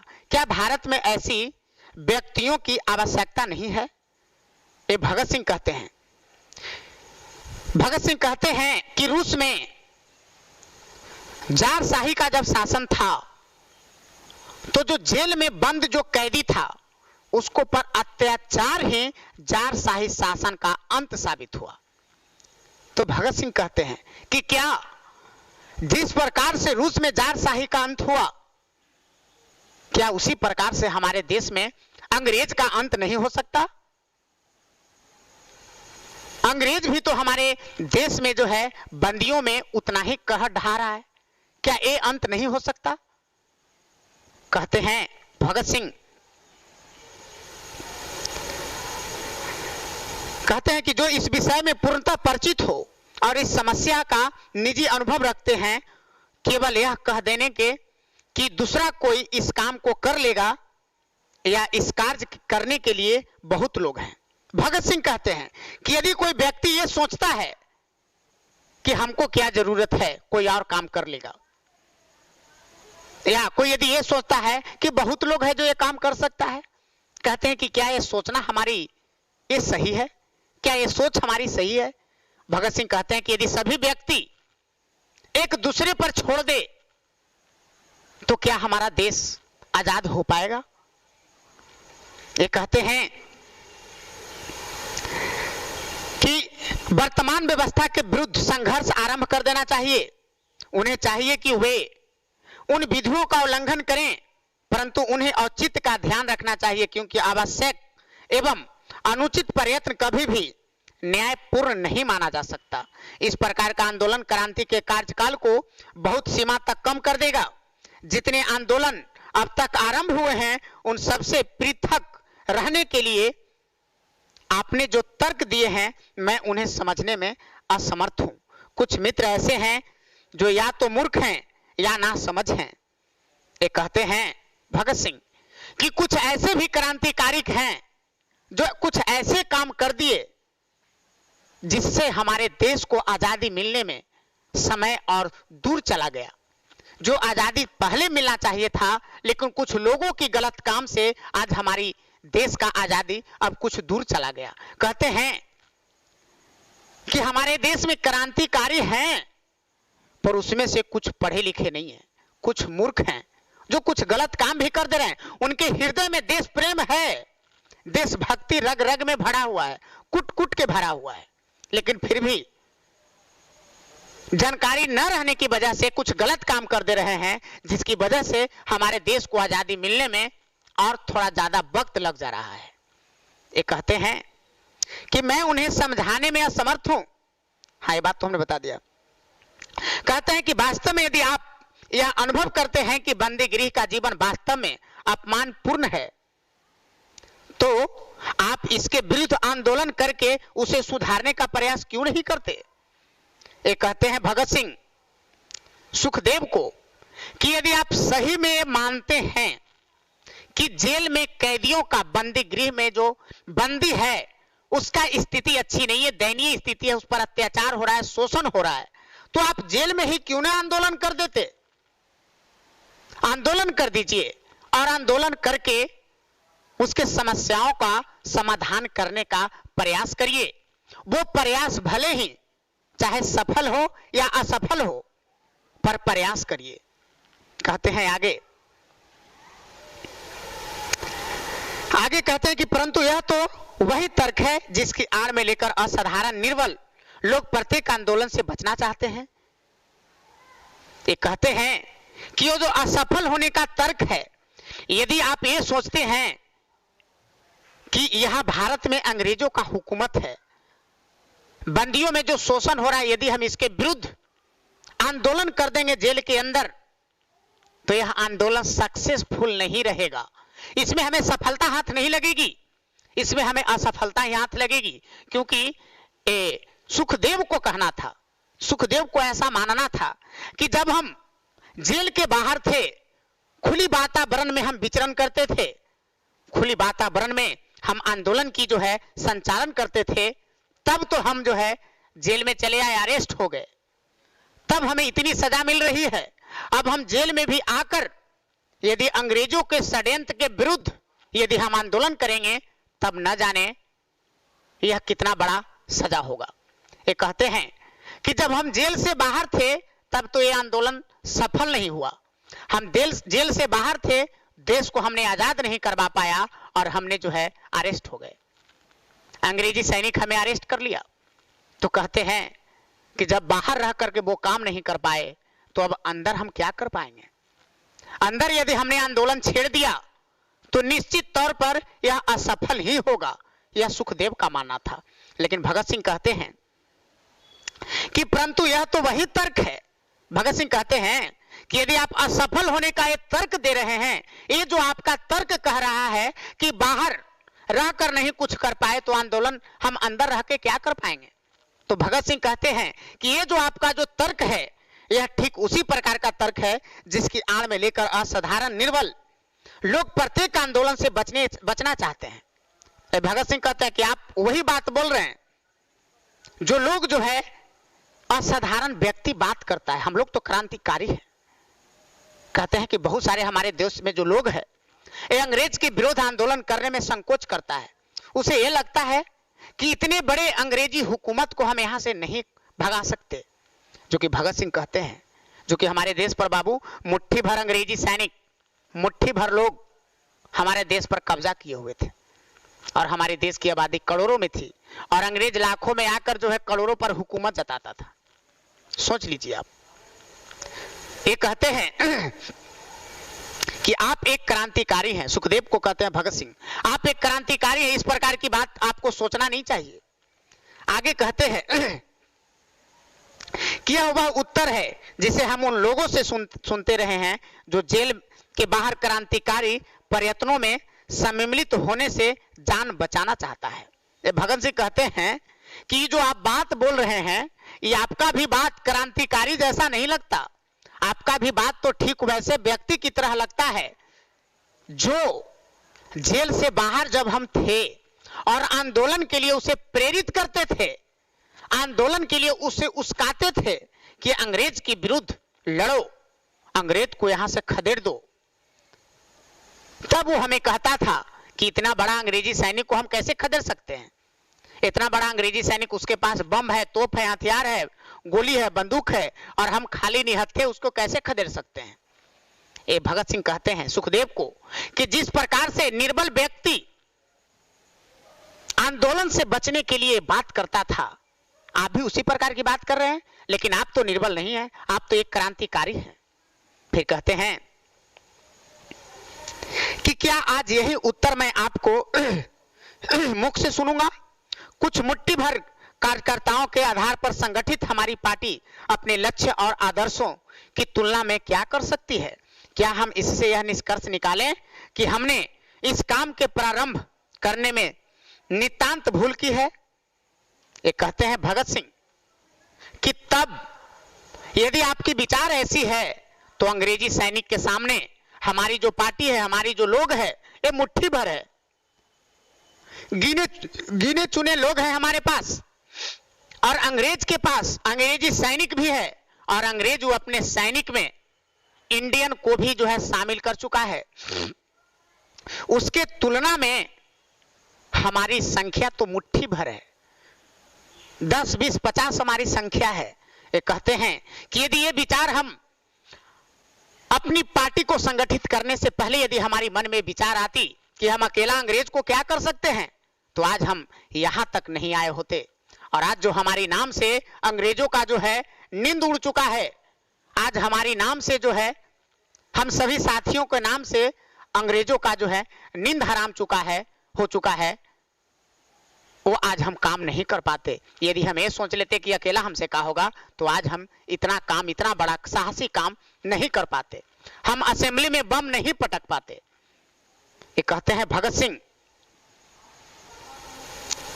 कहते हैं कि क्या हमने देश के लिए आजादी का जो स्वप्न देखा, अंग्रेजों के विरुद्ध जो हमने आंदोलन किया, क्या ये हमारी गलती है, क्या हमारी ये भूल है। कहते हैं आगे सुनिए, कहते हैं कि नहीं, इस प्रकार का परिणाम निकालना उचित नहीं होगा। इससे तो उस व्यक्ति की भीतरी निर्बलता प्रकट होती है जो इस प्रकार सोचता है। कहते हैं भगत सिंह सुखदेव को कि जो व्यक्ति इस प्रकार से सोचता है, कोई काम करने से पहले ही सोच ले कि हमरा से होगा कि ना होगा, वो तो निर्बल है, कायर है। और ये रियल लाइफ में भी आज लागू होता है। यदि आप 12th की तैयारी कर रहे हो और आप पढ़ने से पहले आप ये सोच लो कि हम पास करेंगे कि ना करेंगे, तो तुम सोच लो बाबू कि सक्सेस नहीं करोगे। क्योंकि किसी भी चीज का दो ही डिसीजन होता है, दो ही परिणाम होता है, सक्सेस और अनसक्सेस, सफलता और असफलता। आप पढ़ रहे हैं, पास करेंगे या तो फेल करेंगे। First division, second division, third division, ये तुम्हें खुश करने का एक जो है बाबू आपका सीढ़ी बना दिया गया है कि इतना है तो सेकेंड डिवीजन, इतना तो फर्स्ट डिवीजन।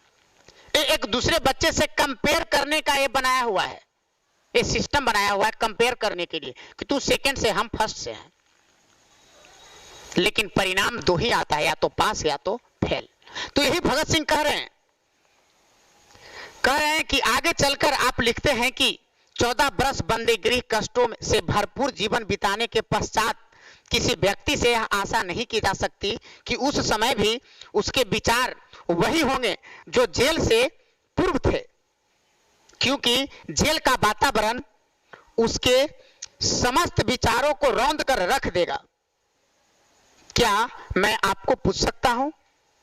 एक कहते हैं भगत सिंह, कहते हैं आगे चलकर, यानी भगत सिंह को कहते हैं सुखदेव, कि जो 14 बरस का जो बंदी गृह, 14 बरस जो कष्ट झेलेगा जेल में, क्या वह जेल के बाहर जब निकलेगा, जब वो जेल आने से पहले उसके मन में जो क्रांतिकारी भावना थी, अंग्रेज को विरोध खड़ा होने का जो साहस था, क्या वो 14 बरस तक जेल में रहेगा और जेल के जब बाहर जाएगा क्या उसमें वही क्रांतिकारी रहेगी?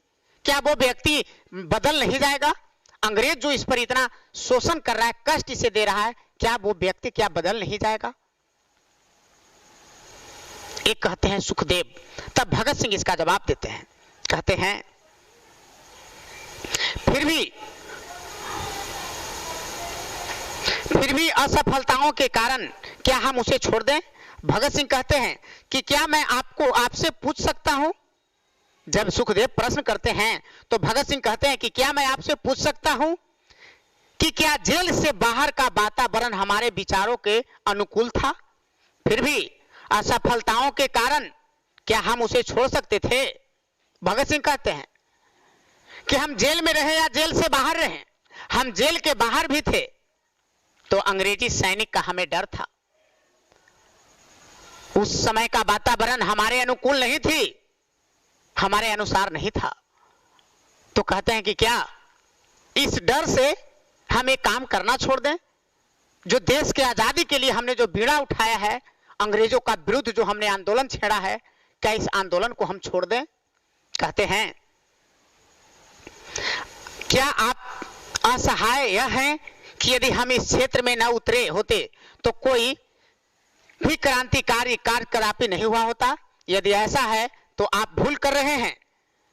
यद्यपि यह ठीक है कि हम भी वातावरण को बदलने में बड़ी सीमा तक सहायक सिद्ध हुए हैं, तथापि हम तो केवल अपने समय की आवश्यकता की उपज हैं। भगत सिंह कहते हैं सुखदेव को कि क्या आपको मन में लगता है कि यदि हम लोग क्रांतिकारी नहीं हुए होते, यदि हम लोग अंग्रेजों के विरुद्ध नहीं खड़े होते, तो क्या कोई खड़ी नहीं होता? हम खड़ी नहीं होते, हम क्रांतिकारी नहीं बनते, तो क्या कोई और युवक, कोई और युवा नौजवान क्या क्रांतिकारी नहीं बनता? ये भगत सिंह कहते हैं सुखदेव को कि यदि आपकी सोच है तो ये मिथ्या है, गलत है। ये कहते हैं कि हां, ये सही है कि हमने और आपने देश को आजादी के संघर्ष में काफी आगे तक हमने किया, बहुत सराहनीय काम किया, लेकिन कहते हैं कि यह इस समय का उपज है, ये वातावरण का उपज है। जो आज हम क्रांतिकारी बने हैं, ये लोगों से प्रेरित होकर के बने हैं। यदि हमसे पहले कोई क्रांतिकारी नहीं हुआ होता तो आज हम देश के लिए क्रांतिकारी नहीं बनते, और यदि आज हम जो है फांसी के सूली पर चढ़ेंगे तो हमें देखकर न जाने सैकड़ों हजारों क्रांतिकारी पैदा होगा। कहते हैं कि मैं तो यह कहूंगा कि साम्यवाद का जन्मदाता मार्क्स वास्तव में इस विचार को जन्म देने वाला नहीं था। बस अब थोड़ी सी ही कहानी है।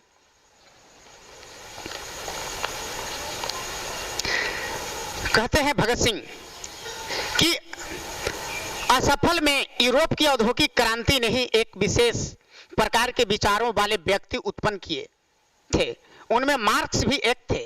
कहते हैं कि एक विशेष प्रकार के विचारों वाले व्यक्ति उत्पन्न किए, उनमें बहुत सारे व्यक्ति थे जो विशेष प्रकार की बातें आती थी, पर उनमें से मार्क्स भी एक थे, उनका विशेष स्थान है। औद्योगिक क्रांति के क्षेत्र में। कहते हैं कि हाँ, आपने स्थान पर मार्क्स की निस्संदेह कुछ सीमा तक समय के चक्र को यह विशेष प्रकार की गति देने में आवश्यक सिद्ध हुआ। मैंने और आपने इस देश में समाजवाद और साम्यवाद के विचारों को जन्म नहीं दिया, वरन यह तो हमारे ऊपर हमारे समय एवं परिस्थिति का प्रभाव का परिणाम है। कहते हैं कि आज जो हम समाज के लिए कर रहे हैं, आज जो हमने समाज में साम्यवाद समाजवाद का जो उत्पन्न कर रहे हैं, ये हमारी देन नहीं है, ये समय का देन है। कहते हैं कि आज हमारे देश पर अंग्रेजी शासन नहीं रहा होता, अंग्रेज इतना हमारे देश के नागरिक को शोषण नहीं किया होता, तो आज क्रांतिकारी होने का हमारे मन में एक ख्वाहिश जुनून नहीं आया होता।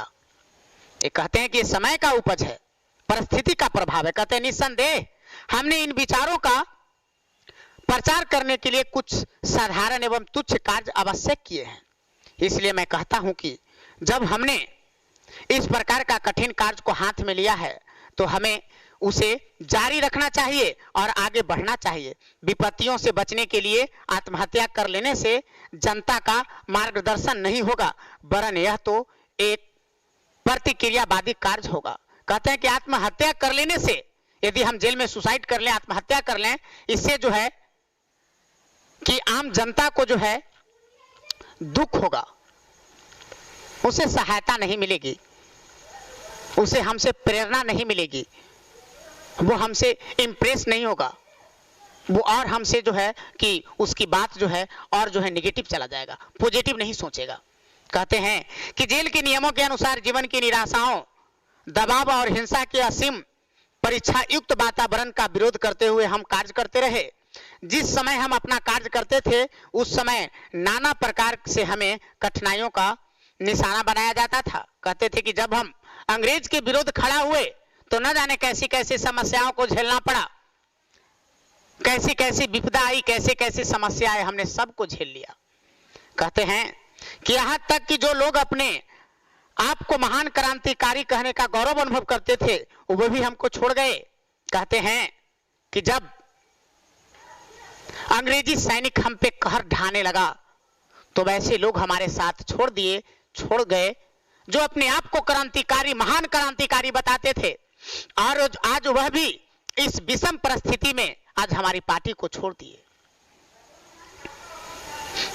कहते हैं क्या ये परिस्थितियां कहते हैं आंदोलन प्रयासों जारी रखने के लिए हमारे पास क्या कारण और तर्क था। कहते हैं क्या स्वयं यही तर्क हमारे विचार को शक्ति नहीं देता, और क्या ऐसे क्रांतिकारी कार्यकर्ताओं को उदाहरण हमारे सामने नहीं है जो जेल में दंड भोग कर लौटे और अभी भी कार्य कर रहे हैं। ये भगत सिंह कहते हैं सुखदेव को कि क्या हमारी जो पार्टी है, उस पार्टी में क्या ऐसा कोई कार्यकर्ता नहीं है, ऐसा अनेकों कार्यकर्ता है जो जेल में रहा, जेल में दंड को भोगा, जेल से बाहर निकला और फिर हमारी पार्टी में ही, यानी जिस पार्टी से उसे जेल की सजा मिली, फिर दोबारा जेल का सजा काटने के बाद वह जब जेल से निकला, दोबारा हमारी पार्टी में शामिल हुआ और हमारी पार्टी को जो है आगे बढ़ाने में काम किया। क्या ऐसे हमारे पार्टी में लोग नहीं हैं? तब ये कहते हैं सोच विचार किया होता तो वह प्रारंभ में ही आत्महत्या कर लेता। कहते हैं कि यदि वैसे लोग यदि ऐसा सोचता तो जेल में ही सुसाइड कर लेता, बाहर निकल कर जो है देश को सेवा करने के लिए नहीं सोचता। कहते हैं कि आज आपको ऐसे असंख्य क्रांतिकारी दिखाई देते हैं जो रूसी राज्य में उत्तरदायी पदों पर विराजमान और जिन्होंने अपने जीवन का अधिकतर भाग दंड भोगते हुए जेलों में बिताया और मनुष्य को अपने विश्वासों पर दृढ़ता पूर्वक दंडित रहने का प्रयत्न करना चाहिए। कोई नहीं कह सकता कि भविष्य में क्या घटना होने वाली है। ये भगत सिंह कहते हैं कि रूसी क्रांति में बहुत सारे ऐसे क्रांतिकारी थे जो जेल में दंड भोगे, तो जेल में जब दंड भोगे और जब जो है कि रूस में नया शासन आया, नई सत्ता आई, तो उसे जो है कोई ना कोई पोस्ट पर उसे बैठाया गया। कहते हैं कि हम जीवित रहें या मर जाए अलग सी बात है, पर जो लोग हमारे पार्टी के बचेंगे, जो देश के लिए कुछ कर रहे हैं, क्या उसके लिए जब यहाँ से अंग्रेज चला जाएगा तो क्या हमारा देश वैसे के लिए कुछ नहीं करेगा? क्या कुछ उसके बारे में नहीं सोचेगा? क्या उसे कुछ पोस्ट नहीं देगा? ये कैसे होगा? ये कहते हैं कि क्या आपको याद है कि जब हम इस विषय पर चर्चा कर रहे थे कि हमारी बम फैक्ट्रियों अत्यंत तीव्र एवं प्रभावकारी विष भी रखना चाहिए। ये कहते हैं सुखदेव को कि याद होगा कि जब हम लोग विचार करते थे कि जहां बम हम लोग रखते हैं, बम का हम लोग का फैक्ट्री है, उसमें हम लोग विष रखें। और ये लोग विष इसलिए रखना चाहते थे बाबू कि ताकि अंग्रेजी सैनिक से ये लोग घिर जाएं और भागने में असमर्थ हो जाएं। तो ये लोग अंग्रेजी सैनिक के हाथ में नहीं आना चाहते थे। उससे बेहतर ये समझते थे कि जहर पॉइजन खा करके सुसाइड कर लेंगे, लेकिन अंग्रेज के हाथ में नहीं आएंगे। ये कहते थे कि आपको इस पर विश्वास नहीं था। फिर अब क्या हुआ? कहते हैं कि जब विष रखने की बारी आई थी तो आप जो है इस बात पर जो है आप विश्वास नहीं करते थे, लेकिन फिर भी अब आपका ये मन कैसे बदल गया? ये कहते हैं विरोध किया करता था। कहते इस विचार को घृणा करते थे, आपको इस पर विश्वास नहीं था। फिर भी अब क्या हुआ? यह तो ऐसी विकट और जटिल, अंकल जी का जाकर बैठे ना, वो अंकल जी आए हुए हैं। कहते हैं कि जटिल परिस्थिति भी नहीं है। मुझे तो इस प्रश्न का विचार करने में भी घृणा होता है कि आपको उस मनोवृत्ति से भी घृणा थी जो आत्महत्या करने की अनुमति देता है। आप मुझे यह कहने के लिए क्षमा करें कि यदि आपने अपने बंदी बनाए जाने के समय ही इन विचारों के अनुकूल कार्य किया होता तो आपने क्रांतिकारी कार्य की बहुत बड़ी सेवा की होती, परंतु इस समय तो इस कार्य पर विचार करना भी हमारे लिए हानिकारक है। कहते हैं भगत सिंह सुखदेव को कि जेल में आने से पहले यदि आप ये बात को सोच लिए होते कि सुसाइड करना है, आत्महत्या करना है, और जेल में आने से पहले यदि आप आत्महत्या कर लिए होते तो आज काफी अच्छा होता। इससे कहीं बेहतर होता जो आप जेल में आत्महत्या करने की बात सोच रहे हैं। यदि आप जेल में आत्महत्या करेंगे तो न जाने हमारे कितने क्रांतिकारी युवक हमारे पार्टी को छोड़ देगा, आजादी के जो रास्ते पर चला है उस पर से वो भटक जाएगा। उसे मन में बैठ जाएगा कि इतने बड़े क्रांतिकारी, इतने बड़े अपने आप को देशभक्त कहे जाने वाला जेल में जाकर अपने आप को संभाल नहीं पाया। अपने आप को जब नहीं संभाल पाया तो आत्महत्या कर लिया। इस बात को सुनकर बहुत सारे क्रांतिकारी युवा अपने आप को टूट जाएंगे और इस रास्ते से अपने आप को अलग कर लेंगे। तभी कहते हैं कि ऐसी बात सोचना भी, बात करना भी हानिकारक है।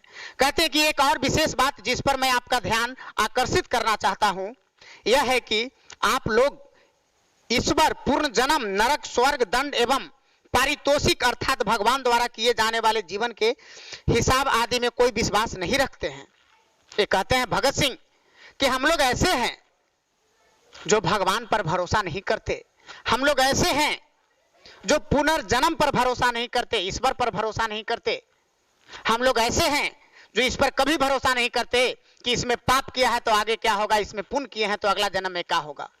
और यहां तक ये भगत सिंह की एक बहुत चर्चित कहानी है बाबू कि जब वे फांसी पर चढ़ रहे थे तो उस जेल में अंग्रेजी जेलर, हिंदुस्तान का ही जेलर था जो भगत सिंह को कहा था कि भगत सिंह कम से कम मरते वक्त भगवान का नाम ले लो। तब भगत सिंह ने कहा था कि आज तक हमने अपने जीवन में कभी भी भगवान को नहीं माना। आज तक हम अपने जीवन में कभी भगवान का नाम नहीं लिया, और आज यदि कल हमें फांसी पड़नी है और फांसी से पहले यदि आज हम भगवान का नाम लेंगे तो भगवान भी कहेगा कि यह कायर है, यह क्रांतिकारी नहीं है, यह कायर है जो मृत्यु के डर से आज हमारा नाम ले रहा है, जो जीवन में कभी भी हमारा नाम नहीं लिया, भगवान को नहीं जाप किया, और आज जब इसको मृत्यु पर आई, जब अपना जान जा रहा है, तब जो है यह भगवान का नाम ले रहा है। भगत सिंह बोले कि नहीं, मैं आज मरते वक्त उनका नाम नहीं लूंगा, क्योंकि यदि आज हमने भगवान का नाम लिया तो वो मुझे कायर समझेंगे। वो कहेंगे कि यह मृत्यु के डर से आज मेरा नाम लेने लगा। कहते हैं कि अतः हमने जीवन एवं मृत्यु के विषय में भी नितांत भौतिकवादी रीति से सोचना चाहिए। एक दिन जब मुझे पहचानाने जाने के लिए कोई दिल्ली से यहाँ लाया गया था, तो गुप्तचर विभाग के कुछ अधिकारियों ने मेरे पिताजी को उपस्थिति में मुझसे इस विषय पर बातचीत की थी। पहले जो क्रांतिकारी जो गठन गुट जो चलता था बाबू, वो गुप्त रहता था। आज जैसे देखिए, आज हमारे देश में बहुत सारी पार्टियां हैं, तो सार्वजनिक पार्टियां हैं, सब चला रहा है। लेकिन उस समय जब अंग्रेज का शासन था, तो कोई गुट करता था, गुटबाजी अंग्रेज के विरुद्ध, वो अंग्रेज से चोरी चुपके करता था। कहीं भी गुट चल रहा है तो उसका जो है एक जो है बाबू गुप्त एजेंसी रहता था, गुप्त आदमी रहता था, उसी लोगों के बारे में पता रहता था कि कहां पर गुट हो रहा है। क्योंकि अंग्रेज जानता था तो डायरेक्ट वहां गोलीबारी कर देता था, जैसे जालियांवाला बाग हत्याकांड, और वहां हजारों आदमी वहां जो है कि गुट कर रहा था, अंग्रेज को यहां से भगाने का जो है कि बातचीत कर रहा था, और वहां पर जो है जनरल ओडायर ने जो है अंधाधुंध फायरिंग कर दिया और हजारों आदमी को जान मार दिया। इस लेकर के लोग गुप्त गठन करते थे, संचालन करते थे। कहते हैं कि जब हमारे पिताजी को पहचानाने के लिए आया था तो कहा था कि मैं कोई भेद खोलने और इस प्रकार अपना जीवन बचाने के लिए तैयार नहीं हूं। इससे सिद्ध होता था कि मैं जीवन में बहुत दुखी हूं। उनका तर्क था कि मेरे यह मृत्यु तो आत्महत्या के समान होगी। इनका पिताजी का कहना था, भगत सिंह के पिताजी कहते थे कि अंग्रेजी हुकूमत से इतना त्रस्त हो गया है कि अपने आप को आत्महत्या कर लेगा। आत्महत्या करना ही ये पसंद करेगा, बार बार ये आत्महत्या के बारे में ही सोचता है। तब भगत सिंह कहते हैं कि परंतु मैंने उनको उत्तर दिया था कि मेरे जैसे विश्वास और विचारों वाला व्यक्ति व्यर्थ में मरना कदाचित सहन नहीं कर सकता। हम तो अपने जीवन का अधिक से अधिक मूल्य प्राप्त करना चाहते हैं। ये भगत सिंह वहीं पर बोले थे। भगत सिंह बोले थे कि हम कायर नहीं है, अपने आप को आत्महत्या नहीं करेंगे, हम मरेंगे तो मरने से पहले ज्यादा से ज्यादा इसका कीमत वसूलेंगे। जिस पर्पस के लिए हम हैं, हम अंग्रेज को मारने के लिए हैं, तो हम अपने मरने से पहले अनेकों अंग्रेजी सैनिक को मार देंगे, तब हम मरेंगे, ऐसे नहीं मरेंगे। ये भगत सिंह कहे थे। हम तो अपने जीवन का कहते हैं कि विशेषकर मेरे जैसा भला मनुष्य जिसका जीवन किसी भी रूप में दुखी या चिंतित नहीं है, किसी समय भी आत्महत्या करना तो दूर रहा, उसका विचार भी हृदय में लाना ठीक नहीं समझा। वही बात मैं इस समय आपसे कहना चाहता हूं। कहते हैं अब अंत में, पत्र के अंत में कहते हैं भगत सिंह सुखदेव को, आशा है आप मुझे अनुमति देंगे कि मैं आपको यह बताऊं कि मैं अपने बारे में क्या सोचता हूं। मुझे अपने लिए मृत्यु दंड सुनाए जाने का अटल विश्वास है। अब ये कहते हैं भगत सिंह, अब अपने बारे में भगत सिंह सुना रहे हैं। अभी तक भगत सिंह सुखदेव के पत्र का ही जवाब दे रहे थे, लेकिन भगत सिंह अब जो है अपना प्रतिक्रिया सुना रहे हैं। भगत सिंह कहते हैं कि ये आशा है, ये मुझे आप अपने बारे में कहने की अनुमति दें। सुखदेव को कह रहे हैं, अरे कहते हैं कि मुझे दृढ़ विश्वास है कि हमें मृत्यु दंड ही मिलेगी, मुझे फांसी ही मिलेगी। अरे भगत सिंह कहते हैं कि मुझे मृत्यु दंड दी जाए, फांसी की सजा दी जाए, इसमें हमें बहुत खुशी होगी। ये कहते हैं कि मुझे किसी प्रकार की पूर्ण क्षमा या नम्र व्यवहार की तनिक भी आशा नहीं है। यदि कोई क्षमा हुई तो भी पूर्णतः सबके लिए होगी। ये कहते हैं भगत सिंह कि हमें क्षमा जैसी शब्द नहीं चाहिए, हमें क्षमा नहीं चाहिए, इसका कोई विश्वास ही नहीं है। यदि क्षमा भी करेगा तो हमारे सभी लोगों को क्षमा करेगा, तब ही हम क्षमा कर मांग सकते हैं, अन्यथा सिर्फ हमें क्षमा करेगा तो हम ऐसे क्षमा नहीं मांग सकते हैं। कहते हैं कि कई बंधनों से जकड़ी हुई है, हमारे लिए न तो क्षमा हो सकती है और न वह होगी। इस पर भी मेरी इच्छा है कि हमारी मुक्ति का प्रस्ताव अपनी चरम सीमा पर पहुंचने तो हैं, हमें फांसी दे दी जाए। ये भगत सिंह कहते हैं कि हमें फांसी दी जाए, ये हमें हार्दिक इच्छा है।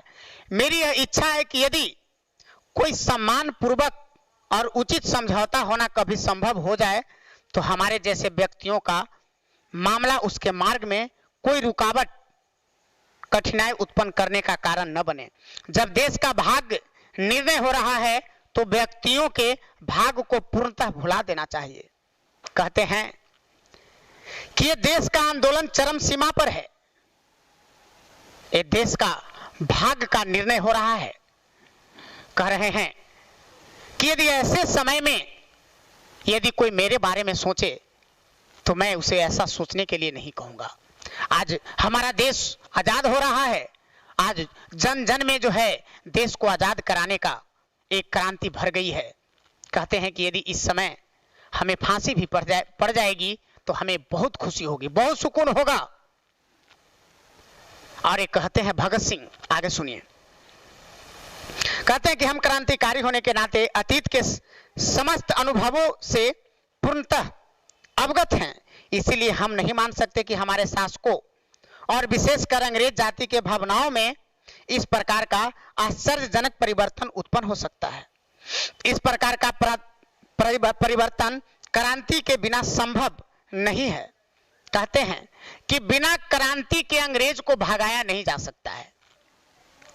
ऐसे मैंने आपको शुरू में ही बताया था कि एक गरम दल एक नरम दल, नरम दल को मानना था कि बातचीत से भगा देंगे, और गरम दल को कहना था कि बातचीत से नहीं भागेगा, ये अंग्रेज को जब तक कि पीटेगा नहीं, मारेगा नहीं, जब तक ही नहीं भागेगा।